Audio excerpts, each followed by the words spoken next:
The Book of Sirach, Chapter 1. Many great teachings have been given to us through the law and the prophets and the others that followed them, and for these we should praise Israel for instruction and wisdom. Now, those who read the Scriptures must not only themselves understand them, but must also as lovers of learning be able through the spoken and written word to help the outsiders.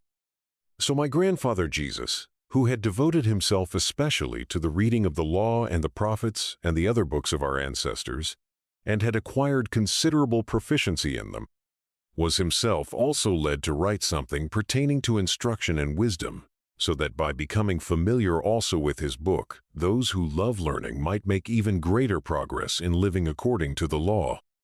You are invited, therefore, to read it with good will and attention, and to be indulgent in cases where, despite our diligent labor in translating, we may seem to have rendered some phrases imperfectly. For what was originally expressed in Hebrew does not have exactly the same sense when translated into another language. Not only this book, but even the law itself, the prophecies, and the rest of the books differ not a little when read in the original. When I came to Egypt in the 38th year of the reign of Euergetes and stayed for some time, I found opportunity for no little instruction. It seemed highly necessary that I should myself devote some diligence and labor to the translation of this book. During that time, I have applied my skill day and night to complete and publish the book for those living abroad who wish to gain learning and are disposed to live according to the law. All wisdom is from the Lord, and with him it remains forever. The sand of the sea, the drops of rain, and the days of eternity, who can count them? The height of heaven, the breadth of the earth, the abyss, and wisdom, who can search them out? Wisdom was created before all other things, and prudent understanding from eternity. The root of wisdom, to whom has it been revealed? Her subtleties, who knows them? There is but one who is wise, greatly to be feared. Seated upon his throne the Lord, it is he who created her. He saw her and took her measure. He poured her out upon all his works, upon all the living according to his gift. He lavished her upon those who love him. The fear of the Lord is glory and exultation, and gladness and a crown of rejoicing. The fear of the Lord delights the heart, and gives gladness and joy and long life. Those who fear the Lord will have a happy end. On the day of their death they will be blessed. To fear the Lord is the beginning of wisdom. She is created with the faithful in the womb. She made among human beings an eternal foundation, and among their descendants she will abide faithfully. To fear the Lord is fullness of wisdom. She inebriates mortals with her fruits. She fills their whole house with desirable goods, and their storehouses with her produce. The fear of the Lord is the crown of wisdom, making peace and perfect health to flourish. She rained down knowledge and discerning comprehension, and she heightened the glory of those who held her fast. To fear the Lord is the root of wisdom, and her branches are long life.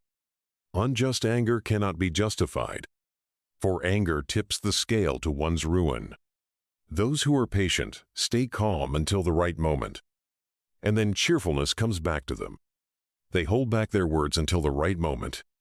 Then the lips of many tell of their good sense. In the treasuries of wisdom are wise sayings, but godliness is an abomination to a sinner. If you desire wisdom, keep the commandments, and the Lord will lavish her upon you. For the fear of the Lord is wisdom and discipline. Fidelity and humility are his delight. Do not disobey the fear of the Lord. Do not approach him with a divided mind. Do not be a hypocrite before others, and keep watch over your lips. Do not exalt yourself, or you may fall and bring dishonor upon yourself. The Lord will reveal your secrets and overthrow you before the whole congregation, because you did not come in the fear of the Lord, and your heart was full of deceit. The Book of Sirach, Chapter 2. My child, When you come to serve the Lord, prepare yourself for testing. Set your heart right and be steadfast, and do not be impetuous in time of calamity. Cling to Him and do not depart, so that your last days may be prosperous. Accept whatever befalls you, and in times of humiliation be patient. For gold is tested in the fire, and those found acceptable in the furnace of humiliation. Trust in Him, and He will help you. Make your ways straight, and hope in Him. You who fear the Lord, wait for His mercy. Do not stray, or else you may fall. You who fear the Lord, trust in Him, and your reward will not be lost. You who fear the Lord, hope for good things, for lasting joy and mercy. Consider the generations of old and see, has anyone trusted in the Lord and been disappointed? Or has anyone persevered in the fear of the Lord and been forsaken? Or has anyone called upon Him and been neglected? For the Lord is compassionate and merciful. He forgives sins and saves in time of distress. Woe to timid hearts and to slack hands, and to the sinner who walks a double path. Woe to the faint-hearted who have no trust. Therefore they will have no shelter. Woe to you who have lost your nerve. What will you do when the Lord's reckoning comes? Those who fear the Lord do not disobey His words, and those who love Him keep His ways. Those who fear the Lord seek to please Him, and those who love Him are filled with His law. Those who fear the Lord prepare their hearts and humble themselves before Him. Let us fall into the hands of the Lord, but not into the hands of mortals. For equal to His majesty is His mercy, and equal to His name are His works. The Book of Sirach, Chapter 3. Listen to me, your father, O children. Act accordingly, that you may be kept in safety. For the Lord honors a father above his children, and He confirms a mother's right over her children. Those who honor their father atone for sins, and those who respect their mother are like those who lay up treasure. Those who honor their father will have joy in their own children, and when they pray, they will be heard. Those who respect their father will have long life, and those who honor their mother obey the Lord. They will serve their parents as their masters. Honor your father by word and deed, that his blessing may come upon you. For a father's blessing strengthens the houses of the children, but a mother's curse uproots their foundations. Do not glorify yourself by dishonoring your father, for your father's dishonor is no glory to you. The glory of one's father is one's own glory, and it is a disgrace for children not to respect their mother. My child, help your father in his old age, and do not grieve him as long as he lives. Even if his mind fails, be patient with him. Because you have all your faculties, do not despise him. For kindness to a father will not be forgotten, and will be credited to you against your sins. In the day of your distress it will be remembered in your favor. Like frost in fair weather, your sins will melt away. Whoever forsakes a father is like a blasphemer, and whoever angers a mother is cursed by the Lord. My child, perform your tasks with humility. Then you will be loved by those whom God accepts. The greater you are, the more you must humble yourself. So you will find favor in the sight of the Lord. For great is the might of the Lord, but by the humble He is glorified. Neither seek what is too difficult for you, nor investigate what is beyond your power. Reflect upon what you have been commanded, for what is hidden is not your concern. Do not meddle in matters that are beyond you, for more than you can understand has been shown you. For their conceit has led many astray, and wrong opinion has impaired their judgment. Without eyes there is no light. Without knowledge there is no wisdom. A stubborn mind will fare badly at the end, and whoever loves danger will perish in it. A stubborn mind will be burdened by troubles, and the sinner adds sin to sins. When calamity befalls the proud, there is no healing, for an evil plant has taken root in him. The mind of the intelligent appreciates proverbs, and an attentive ear is the desire of the wise. As water extinguishes a blazing fire, so almsgiving atones for sin. Those who repay favors give thought to the future. When they fall, they will find support. The Book of Sirach, Chapter 4. My child, do not cheat the poor of their living, and do not keep needy eyes waiting. Do not grieve the hungry, or anger one in need. Do not add to the troubles of the desperate, or delay giving to the needy. Do not reject a suppliant in distress, or turn your face away from the poor. Do not avert your eye from the needy, and give no one reason to curse you. For if in bitterness of soul some should curse you, their Creator will hear their prayer. Endear yourself to the congregation. Bow your head low to the great. Give a hearing to the poor, and return their greeting politely. Rescue the oppressed from the oppressor, and do not be hesitant in giving a verdict. Be a father to orphans, and be like a husband to their mother. You will then be like a son of the Most High, and he will love you more than does your mother. Wisdom teaches her children, and gives help to those who seek her. Whoever loves her loves life, and those who seek her from early morning are filled with joy. Whoever holds her fast inherits glory, and the Lord blesses the place she enters.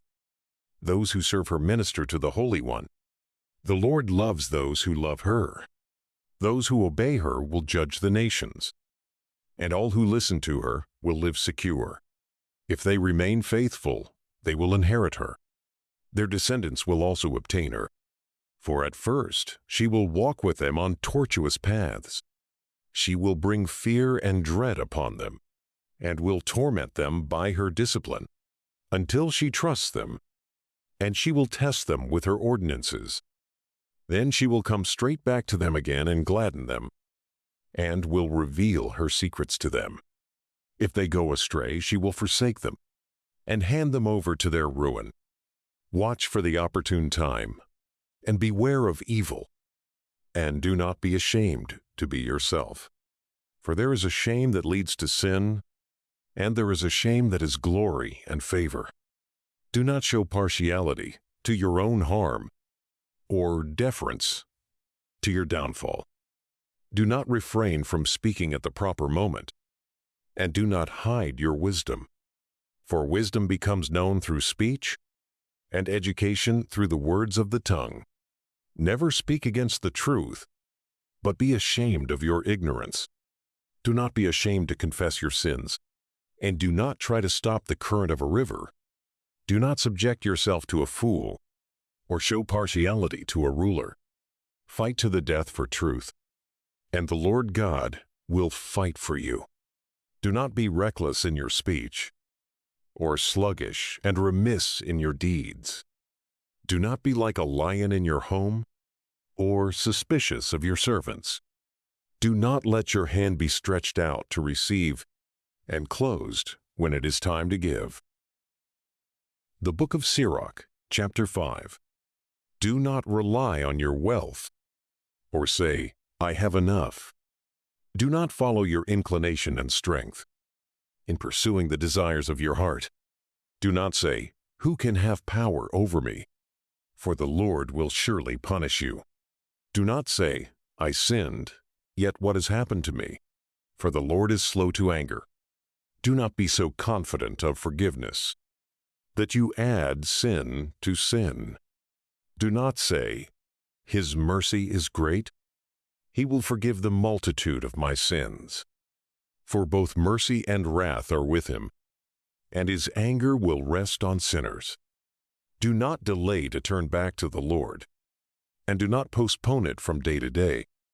For suddenly the wrath of the Lord will come upon you, and at the time of punishment you will perish. Do not depend on dishonest wealth, for it will not benefit you on the day of calamity. Do not winnow in every wind, or follow every path. Stand firm for what you know, and let your speech be consistent. Be quick to hear, but deliberate in answering. If you know what to say, answer your neighbor. But if not, put your hand over your mouth. Honor and dishonor come from speaking, and the tongue of mortals may be their downfall. Do not be called double-tongued, and do not lay traps with your tongue. For shame comes to the thief, and severe condemnation to the double-tongued. In great and small matters cause no harm. The Book of Sirach, Chapter 6. And do not become an enemy instead of a friend, for a bad name incurs shame and reproach. So it is with the double-tongued sinner. Do not fall into the grip of passion, or you may be torn apart as by a bull. Your leaves will be devoured and your fruit destroyed, and you will be left like a withered tree. Evil passion destroys those who have it, and makes them the laughingstock of their enemies. Pleasant speech multiplies friends, and a gracious tongue multiplies courtesies. Let those who are friendly with you be many, but let your advisers be 1 in 1,000. When you gain friends, gain them through testing, and do not trust them hastily. For there are friends who are such when it suits them, but they will not stand by you in time of trouble. And there are friends who change into enemies, and tell of the quarrel to your disgrace. And there are friends who sit at your table, but they will not stand by you in time of trouble. When you are prosperous, they become your second self, and lord it over your servants. But if you are brought low, they turn against you, and hide themselves from you. Keep away from your enemies, and be on guard with your friends. Faithful friends are a sturdy shelter. Whoever finds one has found a treasure. Faithful friends are beyond price. No amount can balance their worth. Faithful friends are life-saving medicine, and those who fear the Lord will find them. Those who fear the Lord direct their friendship aright, for as they are, so are their neighbors also. My child, from your youth, choose discipline, and when you have gray hair, you will still find wisdom.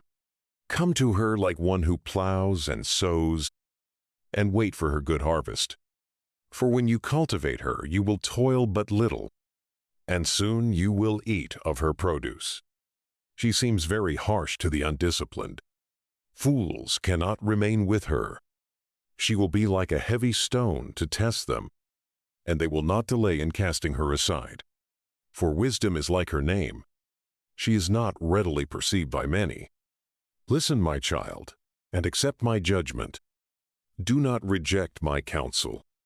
Put your feet into her fetters, and your neck into her collar. Bend your shoulders and carry her, and do not fret under her bonds. Come to her with all your soul, and keep her ways with all your might. Search out and seek, and she will become known to you. And when you get hold of her, do not let her go. For at last you will find the rest she gives, and she will be changed into joy for you. Then her fetters will become for you a strong defense, and her collar a glorious robe. Her yoke is a golden ornament, and her bonds a purple cord. You will wear her like a glorious robe, and put her on like a splendid crown. If you are willing, my child, you can be disciplined, and if you apply yourself, you will become clever. If you love to listen, you will gain knowledge, and if you pay attention, you will become wise. Stand in the company of the elders. Who is wise? Attach yourself to such a one. Be ready to listen to every godly discourse, and let no wise proverbs escape you. If you see an intelligent person, rise early to visit him. Let your foot wear out his doorstep. Reflect on the statutes of the Lord, and meditate at all times on his commandments. It is he who will give insight to your mind, and your desire for wisdom will be granted. The Book of Sirach, Chapter 7. Do no evil, and evil will never overtake you. Stay away from wrong, and it will turn away from you. Do not sow in the furrows of injustice, and you will not reap a sevenfold crop. Do not seek from the Lord high office, or the seat of honor from the king. Do not assert your righteousness before the Lord, or display your wisdom before the king. Do not seek to become a judge, or you may be unable to root out injustice. You may be partial to the powerful, and so mar your integrity. Commit no offense against the public, and do not disgrace yourself among the people. Do not commit a sin twice. Not even for one will you go unpunished. Do not say, "He will consider the great number of my gifts, and when I make an offering to the Most High God, He will accept it." Do not grow weary when you pray. Do not neglect to give alms. Do not ridicule a person who is embittered in spirit, for there is one who humbles and exalts. Do not devise a lie against your brother, or do the same to a friend. Refuse to utter any lie, for it is a habit that results in no good. Do not babble in the assembly of the elders, and do not repeat yourself when you pray. Do not hate hard labor, or farm work, which was created by the Most High. Do not enroll in the ranks of sinners. Remember that retribution does not delay. Humble yourself to the utmost, for the punishment of the ungodly is fire and worms. Do not exchange a friend for money, or a real brother for the gold of Ophir. Do not dismiss a wise and good wife, for her charm is worth more than gold. Do not abuse slaves who work faithfully, or hired laborers who devote themselves to their task. Let your soul love intelligent slaves. Do not withhold from them their freedom. Do you have cattle? Look after them. If they are profitable to you, keep them. Do you have children? Discipline them, and make them obedient from their youth. Do you have daughters? Be concerned for their chastity, and do not show yourself too indulgent with them. Give a daughter in marriage, and you complete a great task, but give her to a sensible man. Do you have a wife who pleases you? Do not divorce her, but do not trust yourself to one whom you detest. With all your heart honor your father, and do not forget the birth pangs of your mother. Remember that it was of your parents you were born. How can you repay what they have given to you? With all your soul fear the Lord, and revere His priests. With all your might love your Maker, and do not neglect His ministers. Fear the Lord and honor the priest, and give him his portion, as you have been commanded. The firstfruits, the guilt offering, the gift of the shoulders, the sacrifice of sanctification, and the firstfruits of the holy things. Stretch out your hand to the poor, so that your blessing may be complete. Give graciously to all the living. Do not withhold kindness even from the dead. Do not avoid those who weep, but mourn with those who mourn. Do not hesitate to visit the sick, because for such deeds you will be loved. In all you do, remember the end of your life, and then you will never sin. The Book of Sirach, Chapter 8. Do not contend with the powerful, or you may fall into their hands. Do not quarrel with the rich, in case their resources outweigh yours. For gold has ruined many, and has perverted the minds of kings. Do not argue with the loud of mouth, and do not heap wood on their fire. Do not make fun of one who is ill-bred, or your ancestors may be insulted. Do not reproach one who is turning away from sin. Remember that we all deserve punishment. Do not disdain one who is old, for some of us are also growing old. Do not rejoice over anyone's death. Remember that we must all die. Do not slight the discourse of the sages, but busy yourself with their maxims, because from them you will learn discipline and how to serve princes. Do not ignore the discourse of the aged, for they themselves learn from their parents. From them you learn how to understand and to give an answer when the need arises. Do not kindle the coals of sinners, or you may be burned in their flaming fire. Do not let the insolent bring you to your feet, or they may lie in ambush against your words. Do not lend to one who is stronger than you, but if you do lend anything, count it as a loss. Do not give surety beyond your means, but if you give surety, be prepared to pay. Do not go to law against a judge, for the decision will favor him because of his standing. Do not go traveling with the reckless, or they will be burdensome to you, for they will act as they please, and through their folly you will perish with them. Do not pick a fight with the quick-tempered, and do not journey with them through lonely country, because bloodshed means nothing to them, and where no help is at hand, they will strike you down. Do not consult with fools, for they cannot keep a secret. In the presence of strangers, do nothing that is to be kept secret, for you do not know what they will divulge. Do not reveal your thoughts to anyone, or you may drive away your happiness. The Book of Sirach, Chapter 9. Do not be jealous of the wife of your bosom, or you will teach her an evil lesson to your own hurt. Do not give yourself to a woman, and let her trample down your strength. Do not go near a loose woman, or you will fall into her snares.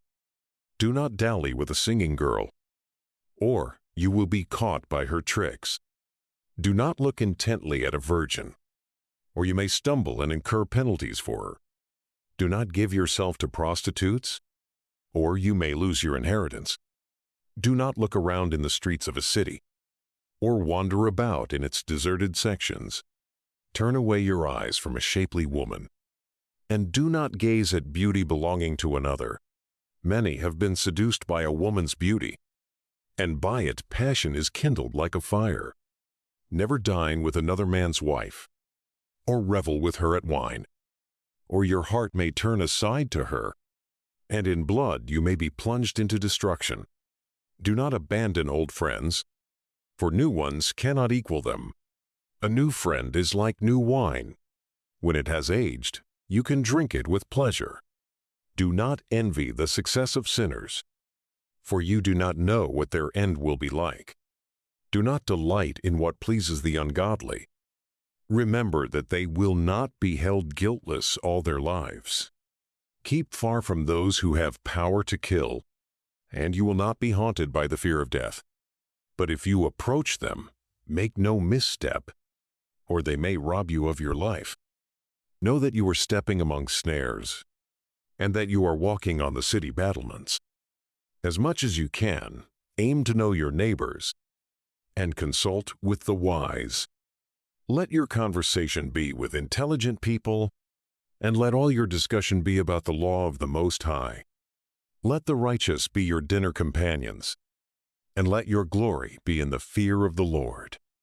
A work is praised for the skill of the artisan, so a people's leader is proved wise by his words. The loud of mouth are feared in their city, and the one who is reckless in speech is hated. The Book of Sirach, Chapter 10. A wise magistrate educates his people, and the rule of an intelligent person is well ordered. As the people's judge is, so are his officials. As the ruler of the city is, so are all its inhabitants. An undisciplined king ruins his people, but a city becomes fit to live in through the understanding of its rulers. The government of the earth is in the hand of the Lord, and over it he will raise up the right leader for the time. Human success is in the hand of the Lord, and it is he who confers honor upon the lawgiver. Do not get angry with your neighbor for every injury, and do not resort to acts of insolence. Arrogance is hateful to the Lord and to mortals, and injustice is outrageous to both.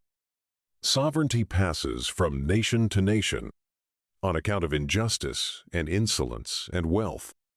How can dust and ashes be proud? Even in life the human body decays. A long illness baffles the physician. The king of today will die tomorrow. For when one is dead, he inherits maggots and vermin and worms. The beginning of human pride is to forsake the Lord. The heart has withdrawn from its Maker. For the beginning of pride is sin, and the one who clings to it pours out abominations. Therefore, the Lord brings upon them unheard of calamities and destroys them completely. The Lord overthrows the thrones of rulers and enthrones the lowly in their place. The Lord plucks up the roots of the nations and plants the humble in their place. The Lord lays waste the lands of the nations and destroys them to the foundations of the earth. He removes some of them and destroys them, and erases the memory of them from the earth. Pride was not created for human beings, or violent anger for those born of women. Whose offspring are worthy of honor? Human offspring. Whose offspring are worthy of honor? Those who fear the Lord. Whose offspring are unworthy of honor? Human offspring. Whose offspring are unworthy of honor? Those who break the commandments. Among family members, their leader is worthy of honor, but those who fear the Lord are worthy of honor in his eyes. The rich and the eminent and the poor, their glory is the fear of the Lord.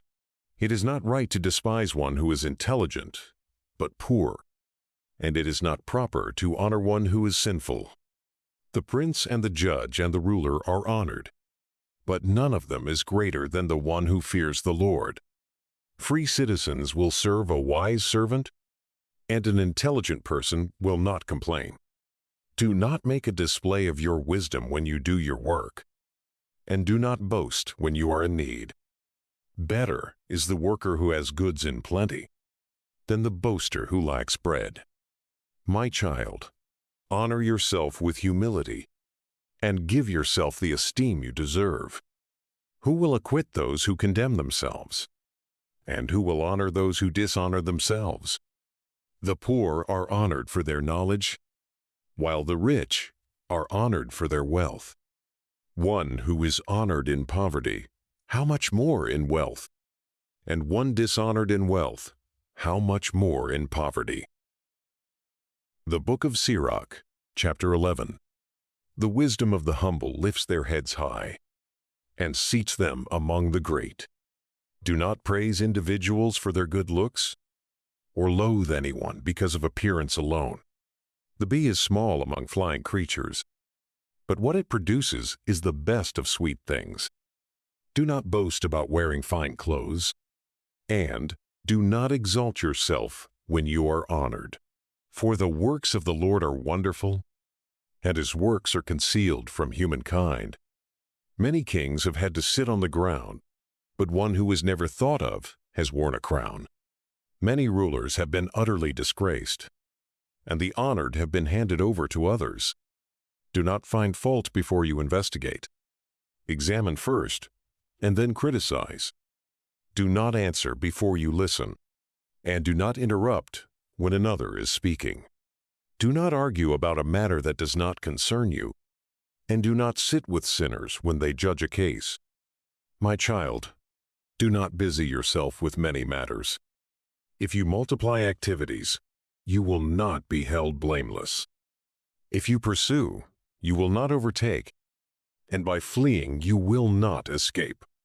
There are those who work and struggle and hurry, but are so much the more in want.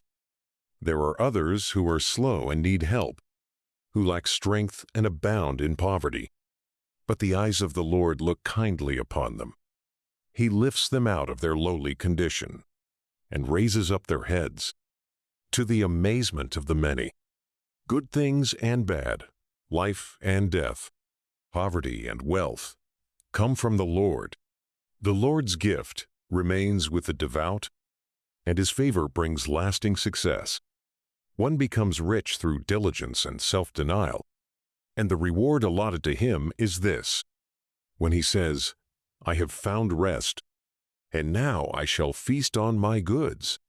He does not know how long it will be, until he leaves them to others and dies. Stand by your agreement and attend to it, and grow old in your work. Do not wonder at the works of a sinner, but trust in the Lord and keep it your job. For it is easy in the sight of the Lord to make the poor rich suddenly in an instant. The blessing of the Lord is the reward of the pious, and quickly God causes his blessing to flourish. Do not say, "What do I need? And what further benefit can be mine?" Do not say, "I have enough. And what harm can come to me now?" In the day of prosperity, adversity is forgotten, and in the day of adversity, prosperity is not remembered. For it is easy for the Lord on the day of death to reward individuals according to their conduct. An hour's misery makes one forget past delights, and at the close of one's life, one's deeds are revealed. Call no one happy before his death. By how he ends, a person becomes known. Do not invite everyone into your home, for many are the tricks of the crafty. Like a decoy partridge in a cage, so is the mind of the proud. And like spies, they observe your weakness. For they lie in wait, turning good into evil, and to worthy actions they attach blame. From a spark many coals are kindled, and a sinner lies in wait to shed blood. Beware of scoundrels, for they devise evil, and they may ruin your reputation forever. Receive strangers into your home, and they will stir up trouble for you, and will make you a stranger to your own family. The Book of Sirach, Chapter 12. If you do good, know to whom you do it, and you will be thanked for your good deeds. Do good to the devout, and you will be repaid, if not by them, certainly by the Most High. No good comes to one who persists in evil, or to one who does not give alms. Give to the devout, but do not help the sinner. Do good to the humble, but do not give to the ungodly. Hold back their bread, and do not give it to them, for by means of it they might subdue you. Then you will receive twice as much evil for all the good you have done to them. For the Most High also hates sinners, and will inflict punishment on the ungodly. Give to the one who is good, but do not help the sinner. A friend is not known in prosperity, nor is an enemy hidden in adversity. One's enemies are friendly when one prospers, but in adversity, even one's friend disappears. Never trust your enemy, for like corrosion in copper, so is his wickedness. Even if he humbles himself and walks bowed down, take care to be on your guard against him. Be to him like one who polishes a mirror, to be sure it does not become completely tarnished. Do not put him next to you, or he may overthrow you and take your place. Do not let him sit at your right hand, or else he may try to take your own seat, and at last you will realize the truth of my words and be stung by what I have said. Who pities a snake charmer when he is bitten, or all those who go near wild animals? So no one pities a person who associates with a sinner and becomes involved in the other's sins. He stands by you for a while, but if you falter, he will not be there. An enemy speaks sweetly with his lips, but in his heart he plans to throw you into a pit. An enemy may have tears in his eyes, but if he finds an opportunity, he will never have enough of your blood. If evil comes upon you, you will find him there ahead of you.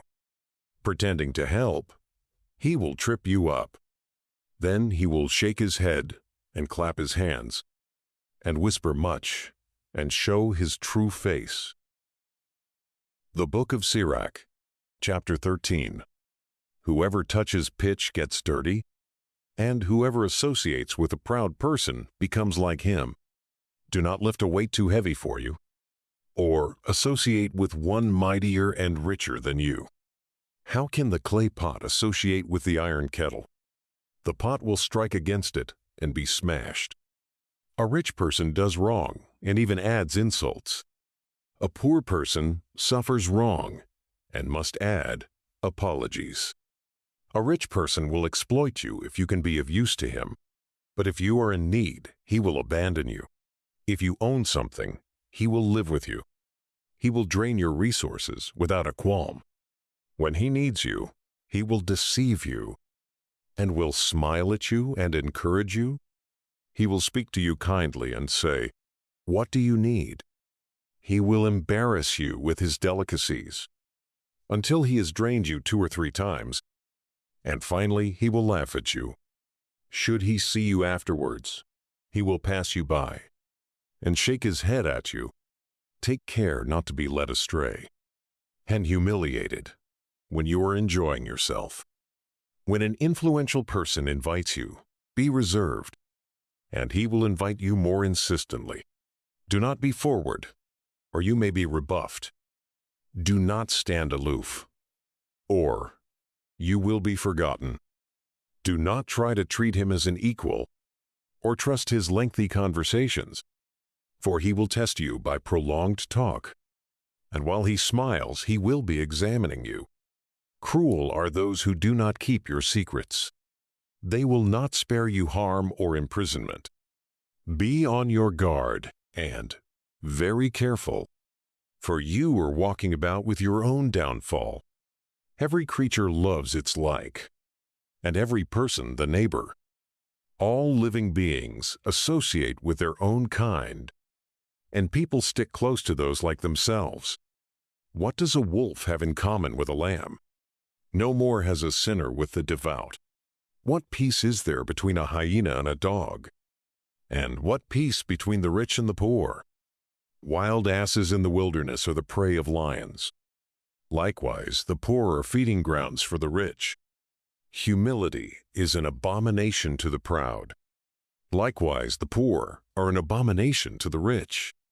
When the rich person totters, he is supported by friends, but when the humble falls, he is pushed away even by friends. If the rich person slips, many come to the rescue. He speaks unseemly words, but they justify him. If the humble person slips, they even criticize him. He talks sense, but is not given a hearing. The rich person speaks, and all are silent. They extol to the clouds what he says. The poor person speaks, and they say, "Who is this fellow?" And should he stumble, they even push him down. Riches are good if they are free from sin. Poverty is evil only in the opinion of the ungodly. The heart changes the countenance, either for good or for evil. The sign of a happy heart is a cheerful face, but to devise proverbs requires painful thinking. The Book of Sirach, chapter 14. Happy are those who do not blunder with their lips, and need not suffer remorse for sin. Happy are those whose hearts do not condemn them, and who have not given up their hope. Riches are inappropriate for a small-minded person, and of what use is wealth to a miser? What he denies himself he collects for others, and others will live in luxury on his goods. If one is mean to himself, to whom will he be generous? He will not enjoy his own riches. No one is worse than one who is grudging to himself. This is the punishment for his meanness. If ever he does good, it is by mistake, and in the end he reveals his meanness. The miser is an evil person. He turns away and disregards people. The eye of the greedy person is not satisfied with his share. Greedy injustice withers the soul. A miser begrudges bread, and it is lacking at his table.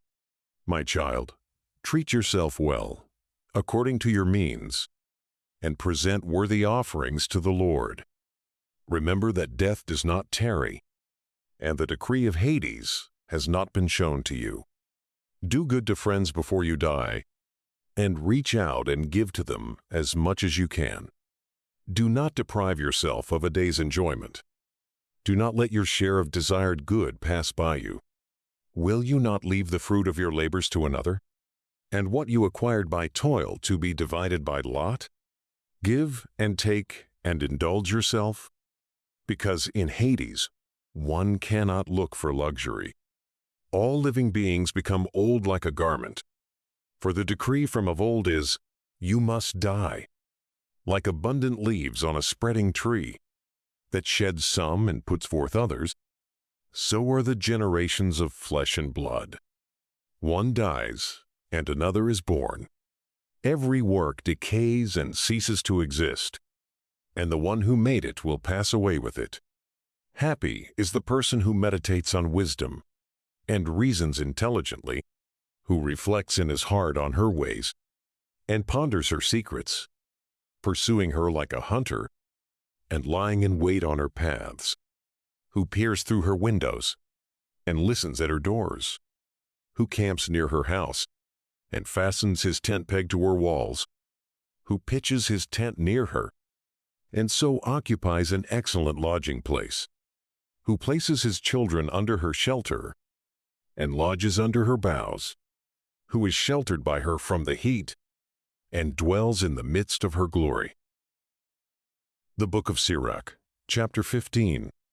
Whoever fears the Lord will do this, and whoever holds to the law will obtain wisdom. She will come to meet him like a mother, and like a young bride she will welcome him. She will feed him with the bread of learning, and give him the water of wisdom to drink. He will lean on her and not fall, and he will rely on her and not be put to shame. She will exalt him above his neighbors, and will open his mouth in the midst of the assembly. He will find gladness and a crown of rejoicing, and will inherit an everlasting name. The foolish will not obtain her, and sinners will not see her. She is far from arrogance, and liars will never think of her. Praise is unseemly on the lips of a sinner, for it has not been sent from the Lord. For in wisdom must praise be uttered, and the Lord will make it prosper. Do not say, it was the Lord's doing that I fell away, for he does not do what he hates. Do not say, it was he who led me astray, for he has no need of the sinful. The Lord hates all abominations. Such things are not loved by those who fear him. It was he who created humankind in the beginning, and he left them in the power of their own free choice. If you choose, you can keep the commandments, and to act faithfully is a matter of your own choice. He has placed before you fire and water. Stretch out your hand for whichever you choose. Before each person are life and death, and whichever one chooses will be given. For great is the wisdom of the Lord. He is mighty in power and sees everything. His eyes are on those who fear him, and he knows every human action. He has not commanded anyone to be wicked, and he has not given anyone permission to sin. The Book of Sirach, chapter 16. Do not desire a multitude of worthless children, and do not rejoice in ungodly offspring. If they multiply, do not rejoice in them, unless the fear of the Lord is in them. Do not trust in their survival, or rely on their numbers, for one can be better than 1,000, and to die childless is better than to have ungodly children. For through one intelligent person a city can be filled with people, but through a clan of outlaws it becomes desolate. Many such things my eye has seen, and my ear has heard things more striking than these. In an assembly of sinners a fire is kindled, and in a disobedient nation wrath blazes up. He did not forgive the ancient giants, who revolted in their might. He did not spare the neighbors of Lot, whom he loathed on account of their arrogance. He showed no pity on the doomed nation, on those dispossessed because of their sins, or on the 600,000-foot soldiers who assembled in their stubbornness. Even if there were only one stiff-necked person, it would be a wonder if he remained unpunished. For mercy and wrath are with the Lord. He is mighty to forgive, but he also pours out wrath. Great as is his mercy, so also is his chastisement. He judges a person according to his or her deeds. The sinner will not escape with plunder, and the patience of the godly will not be frustrated. He makes room for every act of mercy. Everyone receives in accordance with his or her deeds. Do not say, I am hidden from the Lord, and who from on high has me in mind? Among so many people I am unknown. For what am I in a boundless creation? Lo, heaven and the highest heaven, the abyss and the earth, tremble at his visitation. The very mountains and the foundations of the earth quiver and quake when he looks upon them. But no human mind can grasp this, and who can comprehend his ways? Like a tempest that no one can see, so most of his works are concealed. Who is to announce his acts of justice? Or who can await them? For his decree is far off. Such are the thoughts of one devoid of understanding. A senseless and misguided person thinks foolishly. Listen to me, my child, and acquire knowledge, and pay close attention to my words. I will impart discipline precisely, and declare knowledge accurately. When the Lord created his works from the beginning, and, in making them, determined their boundaries, he arranged his works in an eternal order, and their dominion for all generations. They neither hunger nor grow weary, and they do not abandon their tasks. They do not crowd one another, and they never disobey his word. Then the Lord looked upon the earth, and filled it with his good things. With all kinds of living beings he covered its surface, and into it they must return. The Book of Sirach, chapter 17. The Lord created human beings out of earth, and makes them return to it again. He gave them a fixed number of days, but granted them authority over everything on the earth. He endowed them with strength like his own, and made them in his own image. He put the fear of them in all living beings, and gave them dominion over beasts and birds.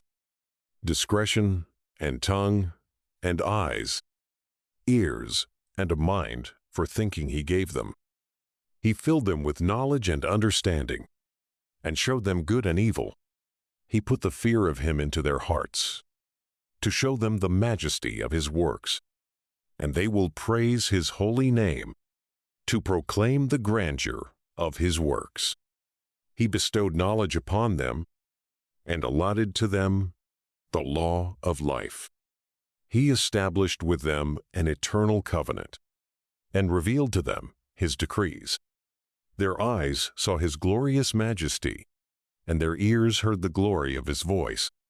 He said to them, Beware of all evil, and he gave commandment to each of them concerning the neighbor. Their ways are always known to him. They will not be hid from his eyes. He appointed a ruler for every nation, but Israel is the Lord's own portion. All their works are as clear as the sun before him, and his eyes are ever upon their ways.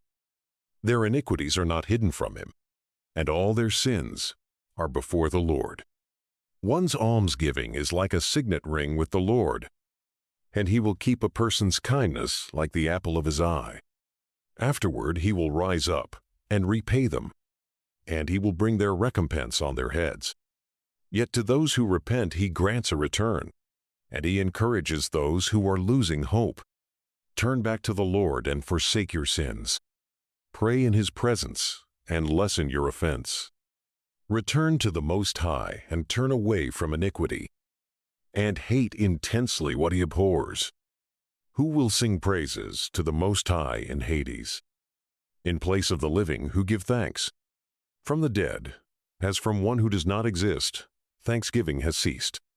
Those who are alive and well sing the Lord's praises.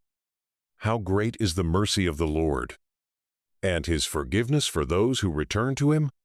For not everything is within human capability, since human beings are not immortal. What is brighter than the sun? Yet it can be eclipsed. So flesh and blood devise evil. He marshals the host of the height of heaven, but all human beings are dust and ashes. The Book of Sirach, chapter 18. He who lives forever created the whole universe. The Lord alone is just. To none has he given power to proclaim his works. And who can search out his mighty deeds? Who can measure his majestic power? And who can fully recount his mercies? It is not possible to diminish or increase them, nor is it possible to fathom the wonders of the Lord. When human beings have finished, they are just beginning, and when they stop, they are still perplexed. What are human beings, and of what use are they? What is good in them, and what is evil? The number of days in their life is great if they reach 100 years.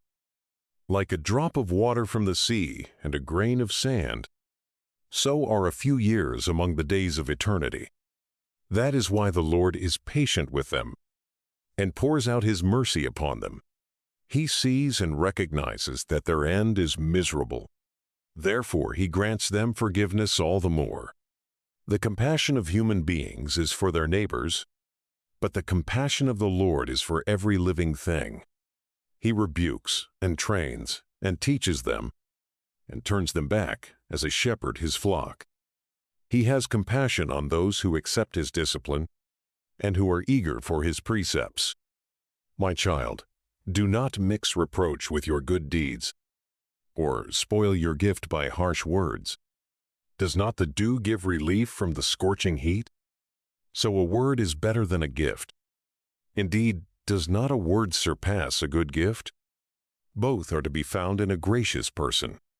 A fool is ungracious and abusive, and the gift of a grudging giver makes the eyes dim. Before you speak, learn, and before you fall ill, take care of your health. Before judgment comes, examine yourself, and at the time of scrutiny you will find forgiveness. Before falling ill, humble yourself, and when you have sinned, repent. Let nothing hinder you from paying a vow promptly, and do not wait until death to be released from it. Before making a vow, prepare yourself. Do not be like one who puts the Lord to the test.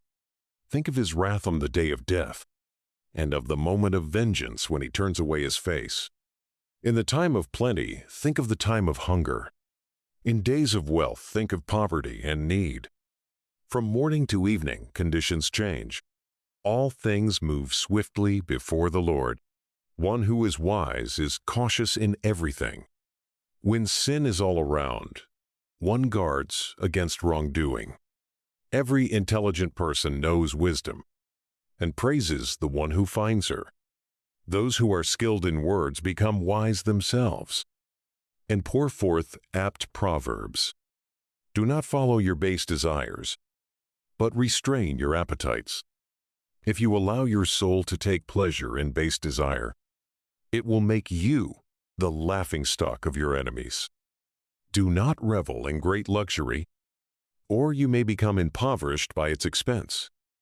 Do not become a beggar by feasting with borrowed money, when you have nothing in your purse. The Book of Sirach, Chapter 19. The one who does this will not become rich. One who despises small things will fail little by little. Wine and women lead intelligent men astray, and the man who consorts with prostitutes is reckless. Decay and worms will take possession of him, and the reckless person will be snatched away. One who trusts others too quickly has a shallow mind, and one who sins does wrong to himself. One who rejoices in wickedness will be condemned, but one who hates gossip has less evil. Never repeat a conversation, and you will lose nothing at all. With friend or foe, do not report it, and unless it would be a sin for you, do not reveal it. For someone may have heard you and watched you, and in time will hate you. Have you heard something? Let it die with you. Be brave. It will not make you burst. Having heard something, the fool suffers birth pangs, like a woman in labor with a child. Like an arrow stuck in a person's thigh, so is gossip inside a fool. Question a friend. Perhaps he did not do it, or if he did, so that he may not do it again. Question a neighbor. Perhaps he did not say it, or if he said it, so that he may not repeat it. Question a friend, for often it is slander. So do not believe everything you hear. A person may make a slip without intending it. Who has not sinned with his tongue? Question your neighbor before you threaten him, and let the law of the Most High take its course. The whole of wisdom is fear of the Lord, and in all wisdom there is the fulfillment of the law. The knowledge of wickedness is not wisdom, nor is there prudence in the counsel of sinners. There is a cleverness that is detestable, and there is a fool who merely lacks wisdom. Better are the God-fearing who lack understanding than the highly intelligent who transgress the law. There is a cleverness that is exact but unjust, and there are people who abuse favors to gain a verdict. There is the villain bowed down in mourning, but inwardly he is full of deceit. He hides his face and pretends not to hear, but when no one notices, he will take advantage of you. Even if lack of strength keeps him from sinning, he will nevertheless do evil when he finds the opportunity. A person is known by his appearance, and a sensible person is known when first met, face to face. A person's attire and hearty laughter, and the way he walks, show what he is. The Book of Sirach, chapter 20. There is a rebuke that is untimely, and there is the person who is wise enough to keep silent. How much better it is to rebuke than to fume, and the one who admits his fault will be kept from failure. Like a eunuch lusting to violate a girl is the person who does right under compulsion. Some people keep silent and are thought to be wise, while others are detested for being talkative. Some people keep silent because they have nothing to say, while others keep silent because they know when to speak. The wise remain silent until the right moment, but a boasting fool misses the right moment. Whoever talks too much is detested, and whoever pretends to authority is hated. There may be good fortune for a person in adversity, and a windfall may result in a loss.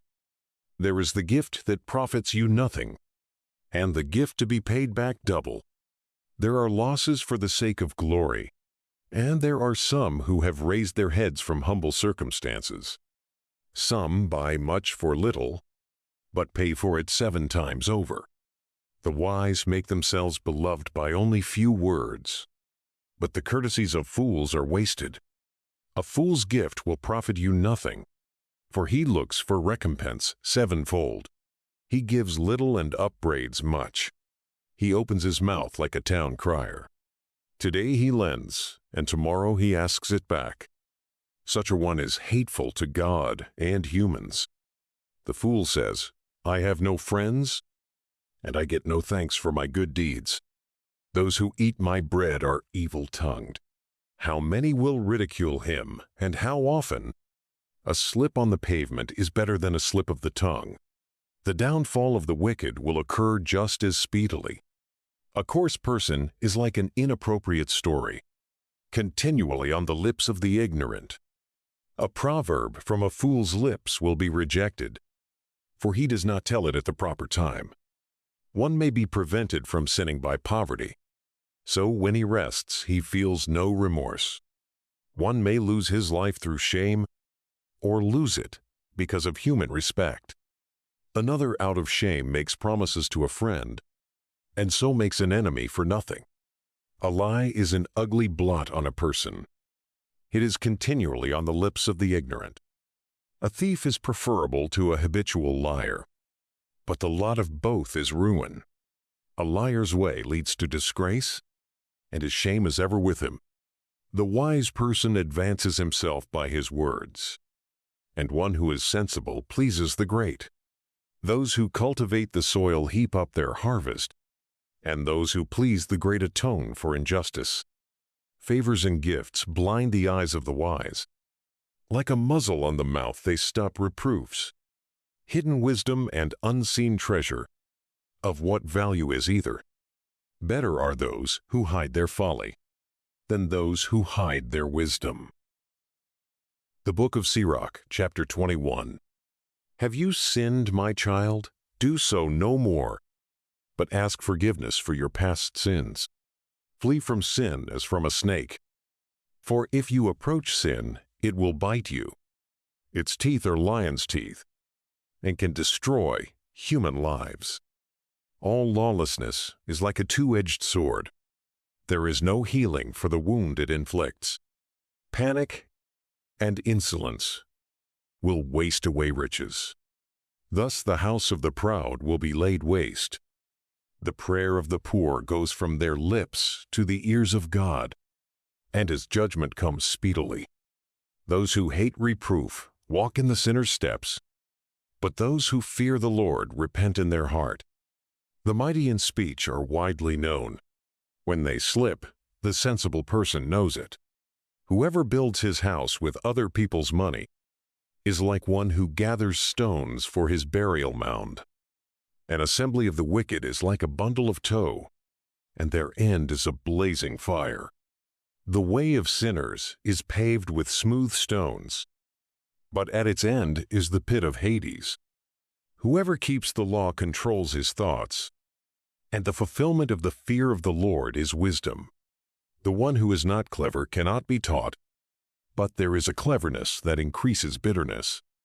The knowledge of the wise will increase like a flood, and their counsel like a life-giving spring. The mind of a fool is like a broken jar. It can hold no knowledge. When an intelligent person hears a wise saying, he praises it and adds to it. When a fool hears it, he laughs at it and throws it behind his back. A fool's chatter is like a burden on a journey, but delight is found in the speech of the intelligent. The utterance of a sensible person is sought in the assembly, and they ponder his words in their minds. Like a house in ruins is wisdom to a fool, and to the ignorant, knowledge is talk that has no meaning. To a senseless person, education is fetters on his feet, and like manacles on his right hand. A fool raises his voice when he laughs, but the wise smile quietly. To the sensible person, education is like a golden ornament, and like a bracelet on the right arm. The foot of a fool rushes into a house, but an experienced person waits respectfully outside. A boor peers into the house from the door, but a cultivated person remains outside.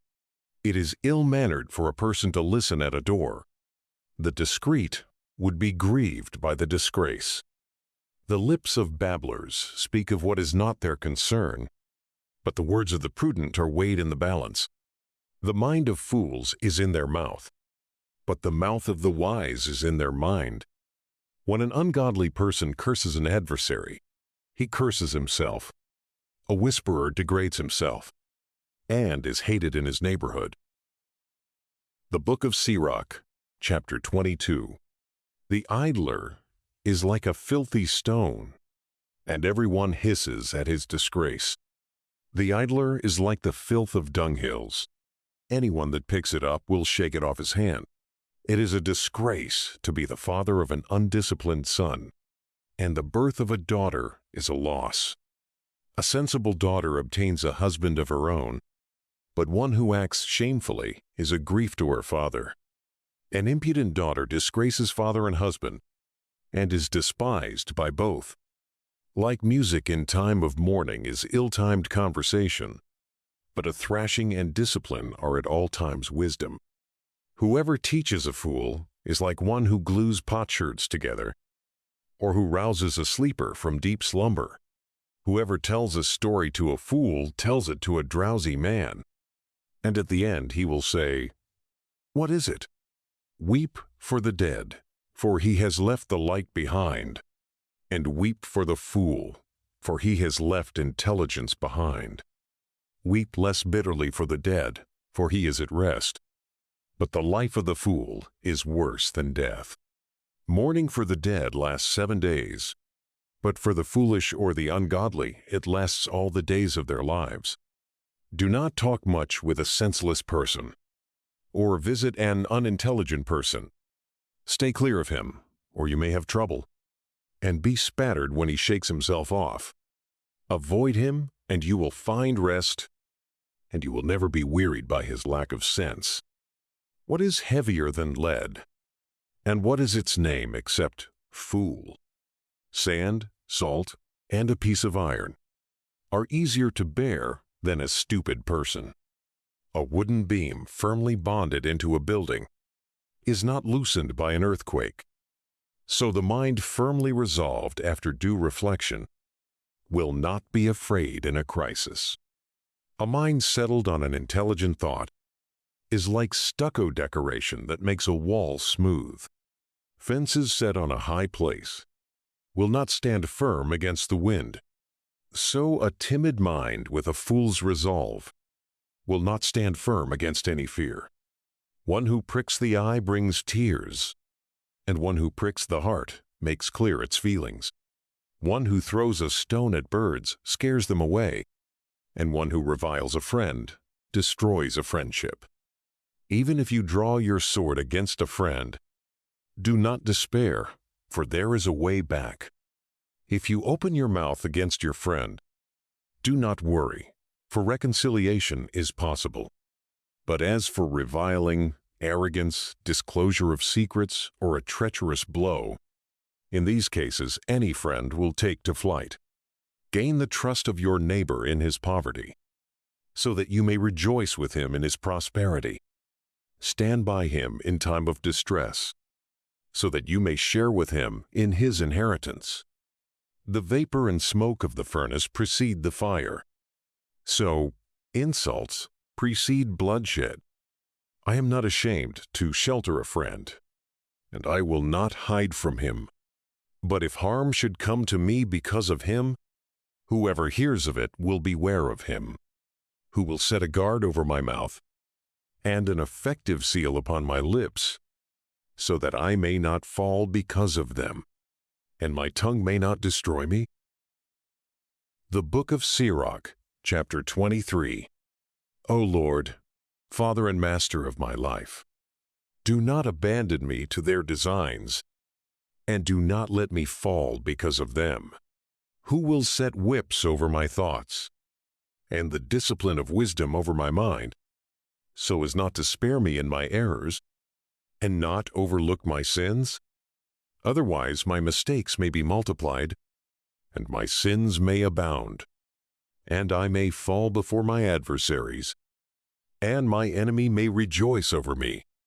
O Lord, Father and God of my life, do not give me haughty eyes, and remove evil desire from me.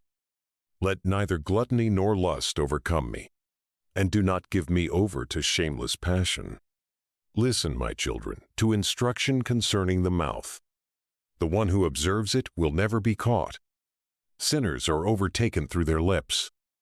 By them the reviler and the arrogant are tripped up. Do not accustom your mouth to oaths, nor habitually utter the name of the Holy One. For as a servant who is constantly under scrutiny will not lack bruises, so also the person who always swears and utters the name will never be cleansed from sin. The one who swears many oaths is full of iniquity, and the scourge will not leave his house. If he swears in error, his sin remains on him, and if he disregards it, he sins doubly. If he swears a false oath, he will not be justified, for his house will be filled with calamities. There is a manner of speaking comparable to death. May it never be found in the inheritance of Jacob. Such conduct will be far from the godly, and they will not wallow in sins. Do not accustom your mouth to coarse, foul language, for it involves sinful speech. Remember your father and mother when you sit among the great or you may forget yourself in their presence and behave like a fool through bad habit. Then you will wish that you had never been born, and you will curse the day of your birth. Those who are accustomed to using abusive language will never become disciplined as long as they live. Two kinds of individuals multiply sins, and a third incurs wrath. Hot passion that blazes like a fire will not be quenched until it burns itself out. One who commits fornication with his near of kin will never cease until the fire burns him up. To a fornicator, all bread is sweet. He will never weary until he dies. The one who sins against his marriage bed says to himself, "Who can see me? Darkness surrounds me, the walls hide me, and no one sees me. Why should I worry?" The Most High will not remember sins. His fear is confined to human eyes, and he does not realize that the eyes of the Lord are 10,000 times brighter than the sun. They look upon every aspect of human behavior and see into hidden corners. Before the universe was created, it was known to him, and so it is since its completion. This man will be punished in the streets of the city, and where he least suspects it, he will be seized. So it is with a woman who leaves her husband and presents him with an heir by another man. For first of all, she has disobeyed the law of the Most High. Second, she has committed an offense against her husband. And third, through her fornication, she has committed adultery and brought forth children by another man. She herself will be brought before the assembly, and her punishment will extend to her children. Her children will not take root, and her branches will not bear fruit. She will leave behind an accursed memory, and her disgrace will never be blotted out. Those who survive her will recognize that nothing is better than the fear of the Lord, and nothing sweeter than to heed the commandments of the Lord. The Book of Sirach, chapter 24. Wisdom praises herself and tells of her glory in the midst of her people. In the assembly of the Most High she opens her mouth, and in the presence of his hosts she tells of her glory. I came forth from the mouth of the Most High, and covered the earth like a mist. I dwelt in the highest heavens, and my throne was in a pillar of cloud. Alone I compassed the vault of heaven, and traversed the depths of the abyss. Over waves of the sea, over all the earth, and over every people and nation I have held sway. Among all these I sought a resting place. In whose territory should I abide? Then the Creator of all things gave me a command, and my Creator chose the place for my tent. He said, "Make your dwelling in Jacob, and in Israel receive your inheritance." Before the ages, in the beginning he created me, and for all the ages I shall not cease to be. In the holy tent I ministered before him, and so I was established in Zion. Thus, in the beloved city he gave me a resting place, and in Jerusalem was my domain. I took root in an honored people, in the portion of the Lord, his heritage. I grew tall like a cedar in Lebanon, and like a cypress on the heights of Hermon. I grew tall like a palm tree in En-Gedi, and like rose bushes in Jericho, like a fair olive tree in the field, and like a plane tree beside water I grew tall. Like cassia and camel's thorn I gave forth perfume, and like choice myrrh I spread my fragrance. Like galbanum, onycha, and stacta, and like the odor of incense in the tent. Like a terebinth I spread out my branches, and my branches are glorious and graceful. Like the vine I bud forth delights, and my blossoms become glorious and abundant fruit. Come to me, you who desire me, and eat your fill of my fruits. For the memory of me is sweeter than honey, and the possession of me sweeter than the honeycomb. Those who eat of me will hunger for more, and those who drink of me will thirst for more. Whoever obeys me will not be put to shame, and those who work with me will not sin. All this is the book of the covenant of the Most High God, the law that Moses commanded us, as an inheritance for the congregations of Jacob. It overflows, like the Pishon, with wisdom, and like the Tigris at the time of the firstfruits. It runs over like the Euphrates with understanding, and like the Jordan at harvest time. It pours forth instruction like the Nile, like the Gihon at the time of vintage. The first man did not know wisdom fully, nor will the last one fathom her. For her thoughts are more abundant than the sea, and her counsel deeper than the great abyss. As for me, I was like a canal from a river, like a water channel into a garden. I said, I will water my garden and drench my flower beds. And lo, my canal became a river, and my river a sea. I will again make instruction shine forth like the dawn, and I will make it clear from far away. I will again pour out teaching like prophecy, and leave it to all future generations. Observe that I have not labored for myself alone, but for all who seek wisdom. The Book of Sirach, chapter 25.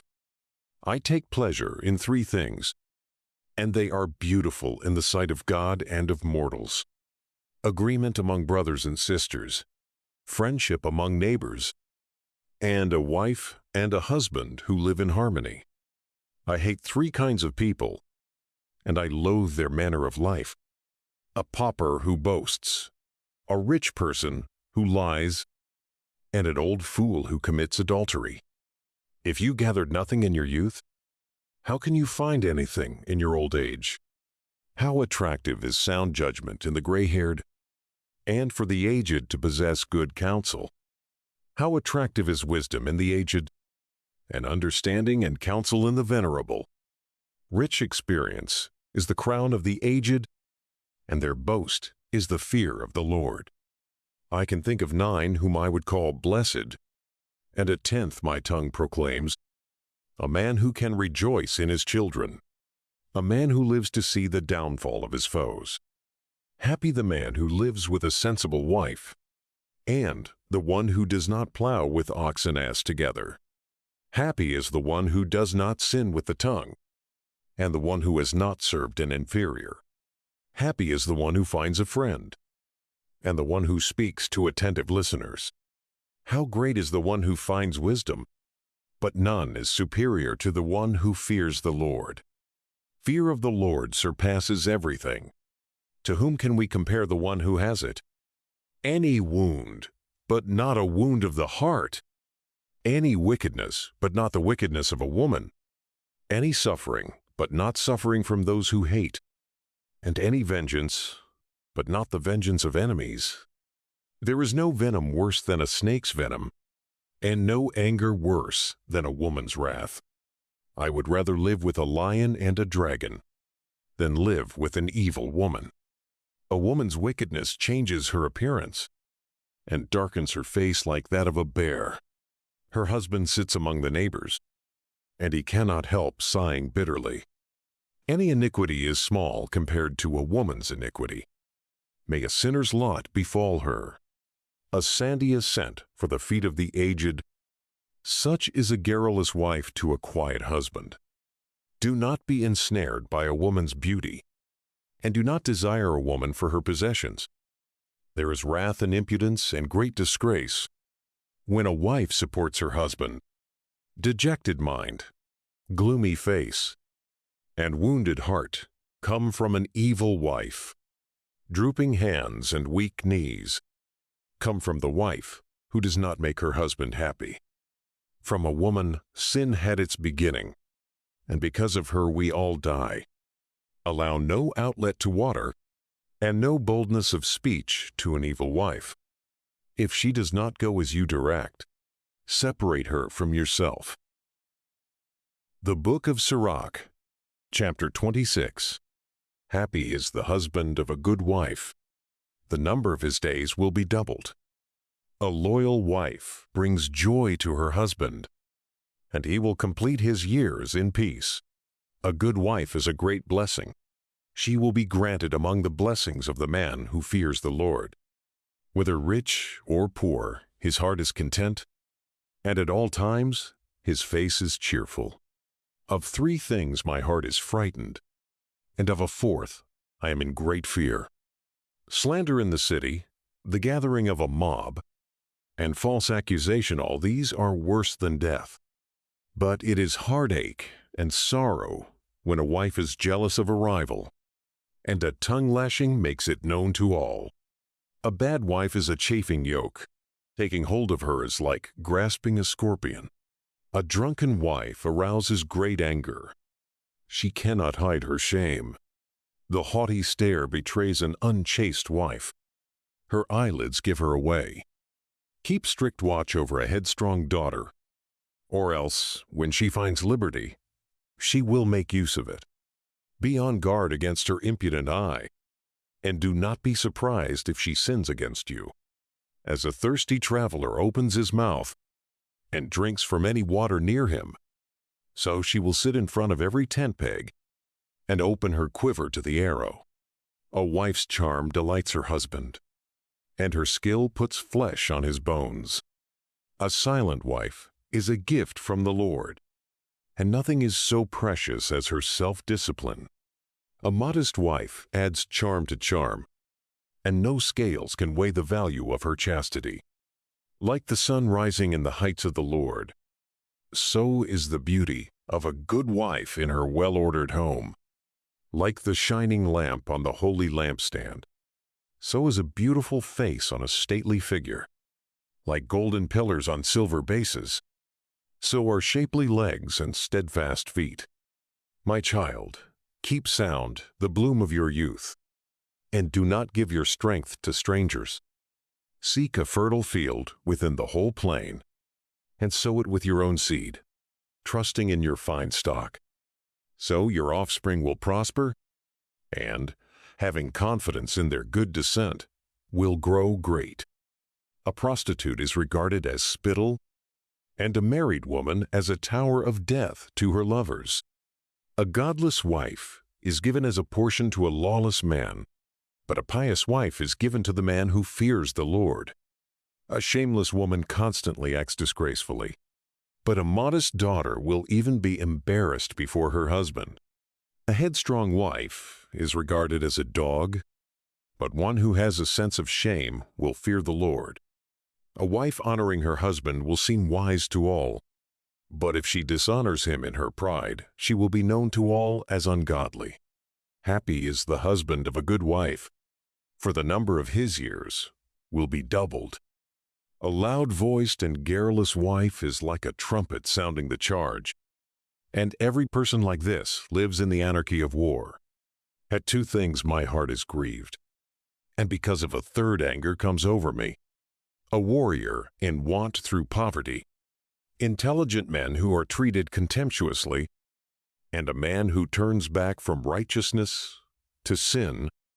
The Lord will prepare him for the sword.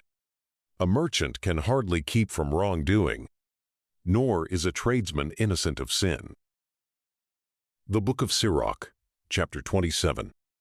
Many have committed sin for gain, and those who seek to get rich will avert their eyes. As a stake is driven firmly into a fissure between stones, so sin is wedged in between selling and buying. If a person is not steadfast in the fear of the Lord, his house will be quickly overthrown. When a sieve is shaken, the refuse appears. So do a person's faults when he speaks. The kiln tests the potter's vessels, so the test of a person is in his conversation. Its fruit discloses the cultivation of a tree, so a person's speech discloses the cultivation of his mind. Do not praise anyone before he speaks, for this is the way people are tested. If you pursue justice, you will attain it, and wear it like a glorious robe. Birds roost with their own kind, so honesty comes home to those who practice it. A lion lies in wait for prey, so does sin for evildoers. The conversation of the godly is always wise, but the fool changes like the moon. Among stupid people limit your time, but among thoughtful people linger on. The talk of fools is offensive, and their laughter is wantonly sinful. Their cursing and swearing make one's hair stand on end, and their quarrels make others stop their ears. The strife of the proud leads to bloodshed, and their abuse is grievous to hear. Whoever betrays secrets destroys confidence, and will never find a congenial friend. Love your friend, and keep faith with him. But if you betray his secrets, do not follow after him. For as a person destroys his enemy, so you have destroyed the friendship of your neighbor. And as you allow a bird to escape from your hand, so you have let your neighbor go, and will not catch him again. Do not go after him, for he is too far off, and has escaped like a gazelle from a snare. For a wound may be bandaged, and there is reconciliation after abuse. But whoever has betrayed secrets is without hope. Whoever winks the eye plots mischief, and those who know him will keep their distance. In your presence his mouth is all sweetness, and he admires your words. But later he will twist his speech, and with your own words he will trip you up. I have hated many things, but him above all. Even the Lord hates him. Whoever throws a stone straight up throws it on his own head, and a treacherous blow opens up many wounds.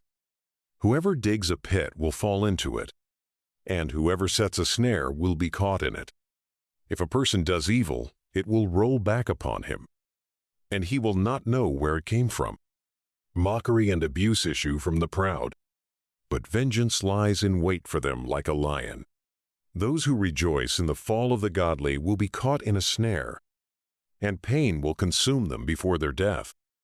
Anger and wrath, these also are abominations, yet a sinner holds on to them. The Book of Sirach, chapter 28. The vengeful will face the Lord's vengeance, for he keeps a strict account of their sins. Forgive your neighbor the wrong he has done, and then your sins will be pardoned when you pray. Does anyone harbor anger against another and expect healing from the Lord? If one has no mercy toward another, like himself, can he then seek pardon for his own sins? If a mere mortal harbors wrath, who will make an atoning sacrifice for his sins? Remember the end of your life, and set enmity aside. Remember corruption and death, and be true to the commandments. Remember the commandments, and do not be angry with your neighbor. Remember the covenant of the Most High, and overlook faults. Refrain from strife, and your sins will be fewer. For the hot-tempered kindle strife, and the sinner disrupts friendships, and sows discord among those who are at peace. In proportion to the fuel, so will the fire burn, and in proportion to the obstinacy, so will strife increase. In proportion to a person's strength will be his anger, and in proportion to his wealth he will increase his wrath. A hasty quarrel kindles a fire, and a hasty dispute sheds blood. If you blow on a spark, it will glow. If you spit on it, it will be put out. Yet both come out of your mouth. Curse the gossips and the double-tongued, for they destroy the peace of many. Slander has shaken many, and scattered them from nation to nation. It has destroyed strong cities, and overturned the houses of the great. Slander has driven virtuous women from their homes, and deprived them of the fruit of their toil. Those who pay heed to slander will not find rest, nor will they settle down in peace. The blow of a whip raises a welt, but a blow of the tongue crushes the bones. Many have fallen by the edge of the sword, but not as many as have fallen because of the tongue. Happy is the one who is protected from it, who has not been exposed to its anger, who has not borne its yoke, and has not been bound with its fetters. For its yoke is a yoke of iron, and its fetters are fetters of bronze. Its death is an evil death, and Hades is preferable to it. It has no power over the godly. They will not be burned in its flame. Those who forsake the Lord will fall into its power. It will burn among them and will not be put out. It will be sent out against them like a lion. Like a leopard it will mangle them. As you fence in your property with thorns, so make a door and a bolt for your mouth. As you lock up your silver and gold, so make balances and scales for your words. Take care not to err with your tongue, and fall victim to one lying in wait. The Book of Sirach, chapter 29. The merciful lend to their neighbors. By holding out a helping hand, they keep the commandments. Lend to your neighbor in his time of need. Repay your neighbor when a loan falls due. Keep your promise and be honest with him, and on every occasion you will find what you need. Many regard a loan as a windfall and cause trouble to those who help them. One kisses another's hands until he gets a loan and is deferential in speaking of his neighbor's money. But at the time for repayment he delays and pays back with empty promises and finds fault with the time. If he can pay, his creditor will hardly get back half and will regard that as a windfall. If he cannot pay, the borrower has robbed the other of his money, and he has needlessly made him an enemy. He will repay him with curses and reproaches, and instead of glory, will repay him with dishonor. Many refuse to lend, not because of meanness, but from fear of being defrauded needlessly. Nevertheless, be patient with someone in humble circumstances, and do not keep him waiting for your alms. Help the poor, for the commandment's sake, and in their need do not send them away empty-handed. Lose your silver for the sake of a brother or a friend, and do not let it rust under a stone and be lost. Lay up your treasure according to the commandments of the Most High, and it will profit you more than gold.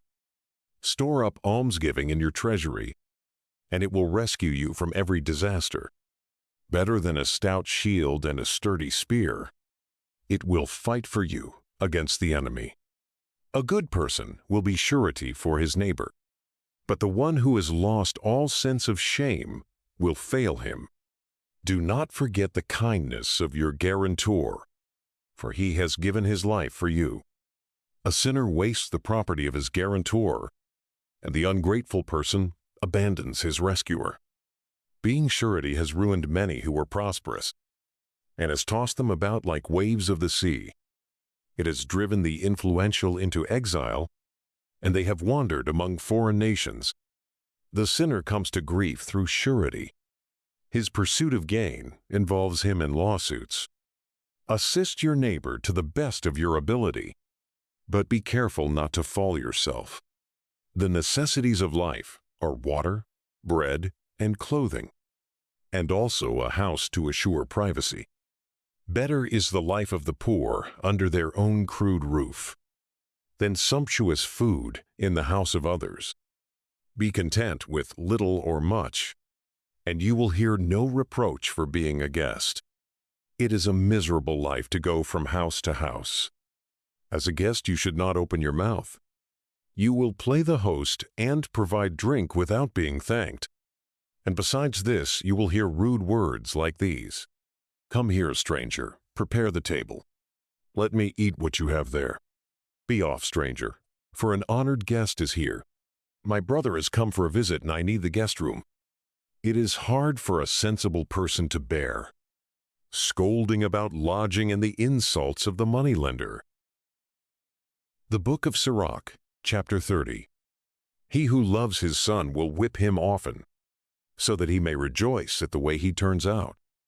He who disciplines his son will profit by him, and will boast of him among acquaintances. He who teaches his son will make his enemies envious, and will glory in him among his friends. When the father dies, he will not seem to be dead, for he has left behind him one like himself, whom in his life he looked upon with joy, and at death without grief. He has left behind him an avenger against his enemies, and one to repay the kindness of his friends. Whoever spoils his son will bind up his wounds, and will suffer heartache at every cry. An unbroken horse turns out stubborn, and an unchecked son turns out headstrong. Pamper a child, and he will terrorize you. Play with him, and he will grieve you. Do not laugh with him, or you will have sorrow with him, and in the end you will gnash your teeth. Give him no freedom in his youth, and do not ignore his errors. Bow down his neck in his youth, and beat his sides while he is young, or else he will become stubborn and disobey you, and you will have sorrow of soul from him. Discipline your son, and make his yoke heavy, so that you may not be offended by his shamelessness.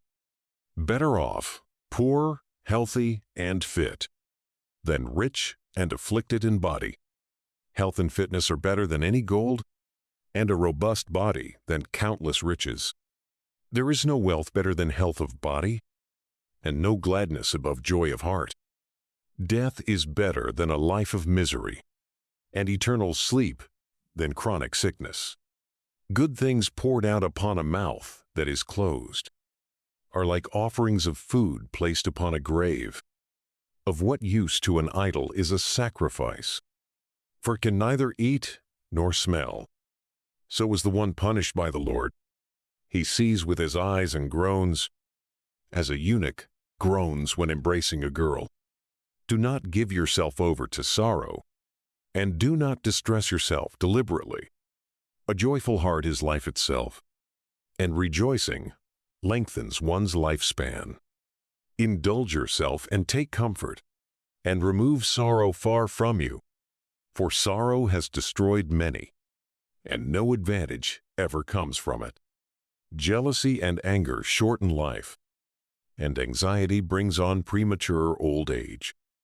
Those who are cheerful and merry at table will benefit from their food. The Book of Sirach, Chapter 31.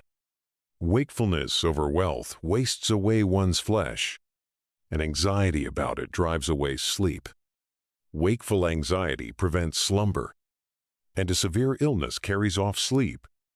The rich person toils to amass a fortune, and when he rests, he fills himself with his dainties. The poor person toils to make a meager living, and if ever he rests, he becomes needy. One who loves gold will not be justified. One who pursues money will be led astray by it. Many have come to ruin because of gold, and their destruction has met them face to face. It is a stumbling block to those who are avid for it, and every fool will be taken captive by it. Blessed is the rich person who is found blameless, and who does not go after gold. Who is he, that we may praise him? For he has done wonders among his people. Who has been tested by it and been found perfect? Let it be for him a ground for boasting. Who has had the power to transgress and did not transgress, and to do evil and did not do it? His prosperity will be established, and the assembly will proclaim his acts of charity. Are you seated at the table of the great? Do not be greedy at it, and do not say, "How much food there is here." Remember that a greedy eye is a bad thing. What has been created more greedy than the eye? Therefore it sheds tears for any reason. Do not reach out your hand for everything you see, and do not crowd your neighbor at the dish. Judge your neighbor's feelings by your own, and in every matter be thoughtful. Eat what is set before you like a well-brought-up person, and do not chew greedily, or you will give offense. Be the first to stop, as befits good manners, and do not be insatiable, or you will give offense. If you are seated among many persons, do not help yourself before they do. How ample a little is for a well-disciplined person. He does not breathe heavily when in bed. Healthy sleep depends on moderate eating. He rises early and feels fit. The distress of sleeplessness and of nausea and colic are with the glutton. If you are overstuffed with food, get up to vomit, and you will have relief. Listen to me, my child, and do not disregard me, and in the end, you will appreciate my words. In everything you do, be moderate, and no sickness will overtake you. People bless the one who is liberal with food, and their testimony to his generosity is trustworthy. The city complains of the one who is stingy with food, and their testimony to his stinginess is accurate. Do not try to prove your strength by wine drinking, for wine has destroyed many. As the furnace tests the work of the smith, so wine tests hearts when the insolent quarrel. Wine is very life to human beings, if taken in moderation. What is life to one who is without wine? It has been created to make people happy. Wine drunk at the proper time and in moderation is rejoicing of heart and gladness of soul. Wine drunk to excess leads to bitterness of spirit, to quarrels and stumbling.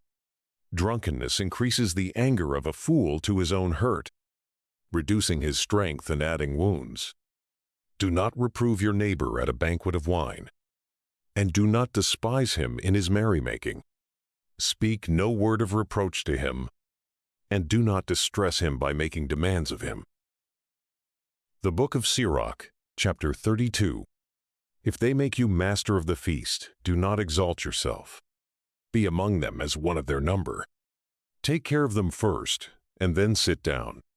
When you have fulfilled all your duties, take your place, so that you may be merry along with them, and receive a wreath for your excellent leadership. Speak, you who are older, for it is your right, but with accurate knowledge, and do not interrupt the music. Where there is entertainment, do not pour out talk. Do not display your cleverness at the wrong time. A ruby seal in a setting of gold is a concert of music at a banquet of wine. A seal of emerald in a rich setting of gold is the melody of music with good wine.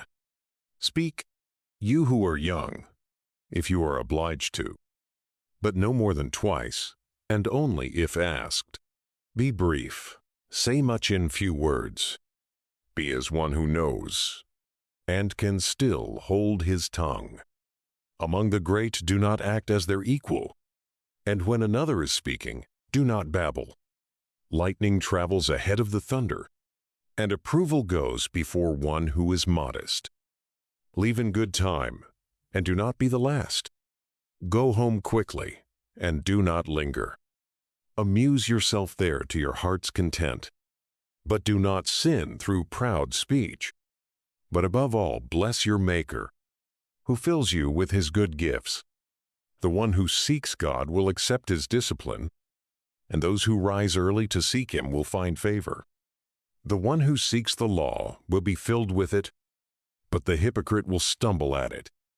Those who fear the Lord will form true judgments, and they will kindle righteous deeds like a light. The sinner will shun reproof, and will find a decision according to his liking. A sensible person will not overlook a thoughtful suggestion. An insolent and proud person will not be deterred by fear. Do nothing without deliberation. But when you have acted, do not regret it. Do not go on a path full of hazards, and do not stumble at an obstacle twice. Do not be overconfident on a smooth road, and give good heed to your paths. Guard yourself in every act, for this is the keeping of the commandments. The one who keeps the law preserves himself, and the one who trusts the Lord will not suffer loss. The Book of Sirach, chapter 33. No evil will befall the one who fears the Lord, but in trials such a one will be rescued again and again. The wise will not hate the law, but the one who is hypocritical about it is like a boat in a storm. The sensible person will trust in the law. For such a one, the law is as dependable as a divine oracle. Prepare what to say, and then you will be listened to. Draw upon your training, and give your answer. The heart of a fool is like a cartwheel, and his thoughts like a turning axle. A mocking friend is like a stallion that neighs no matter who the rider is. Why is one day more important than another, when all the daylight in the year is from the sun? By the Lord's wisdom they were distinguished, and he appointed the different seasons and festivals. Some days he exalted and hallowed, and some he made ordinary days. All human beings come from the ground, and humankind was created out of the dust. In the fullness of his knowledge, the Lord distinguished them and appointed their different ways. Some he blessed and exalted, and some he made holy and brought near to himself. But some he cursed and brought low, and turned them out of their place, like clay in the hand of the potter, to be molded as he pleases. So all are in the hand of their Maker, to be given whatever he decides. Good is the opposite of evil, and life the opposite of death. So the sinner is the opposite of the godly. Look at all the works of the Most High. They come in pairs, one the opposite of the other. Now I was the last to keep vigil. I was like a gleaner following the grape pickers. By the blessing of the Lord I arrived first, and like a grape picker I filled my winepress. Consider that I have not labored for myself alone, but for all who seek instruction. Hear me, you who are great among the people, and you leaders of the congregation, pay heed. To son or wife, to brother or friend, do not give power over yourself as long as you live, and do not give your property to another, in case you change your mind and must ask for it. While you are still alive and have breath in you, do not let anyone take your place. For it is better that your children should ask from you than that you should look to the hand of your children. Excel in all that you do. Bring no stain upon your honor. At the time when you end the days of your life, in the hour of death, distribute your inheritance. Fodder and a stick, and burdens for a donkey. Bread and discipline and work for a slave. Set your slave to work, and you will find rest. Leave his hands idle, and he will seek liberty. Yoke and thong will bow the neck, and for a wicked slave there are racks and tortures. Put him to work, in order that he may not be idle, for idleness teaches much evil. Set him to work, as is fitting for him, and if he does not obey, make his fetters heavy. Do not be overbearing toward anyone, and do nothing unjust. If you have but one slave, treat him like yourself, because you have bought him with blood. If you have but one slave, treat him like a brother, for you will need him as you need your life. If you ill-treat him, and he leaves you and runs away, which way will you go to seek him? The Book of Sirach, chapter 34. The senseless have vain and false hopes, and dreams give wings to fools. As one who catches at a shadow and pursues the wind, so is anyone who believes in dreams. What is seen in dreams is but a reflection, the likeness of a face looking at itself. From an unclean thing, what can be clean? And from something false, what can be true? Divinations and omens and dreams are unreal, and, like a woman in labor, the mind has fantasies. Unless they are sent by intervention from the Most High, pay no attention to them. For dreams have deceived many, and those who put their hope in them have perished. Without such deceptions, the law will be fulfilled, and wisdom is complete in the mouth of the faithful. An educated person knows many things, and one with much experience knows what he is talking about. An inexperienced person knows few things, but he that has traveled acquires much cleverness. I have seen many things in my travels, and I understand more than I can express.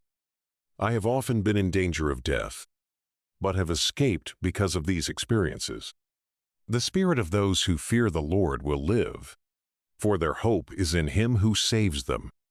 Those who fear the Lord will not be timid, or play the coward, for he is their hope. Happy is the soul that fears the Lord. To whom does he look, and who is his support? The eyes of the Lord are on those who love him, a mighty shield and strong support.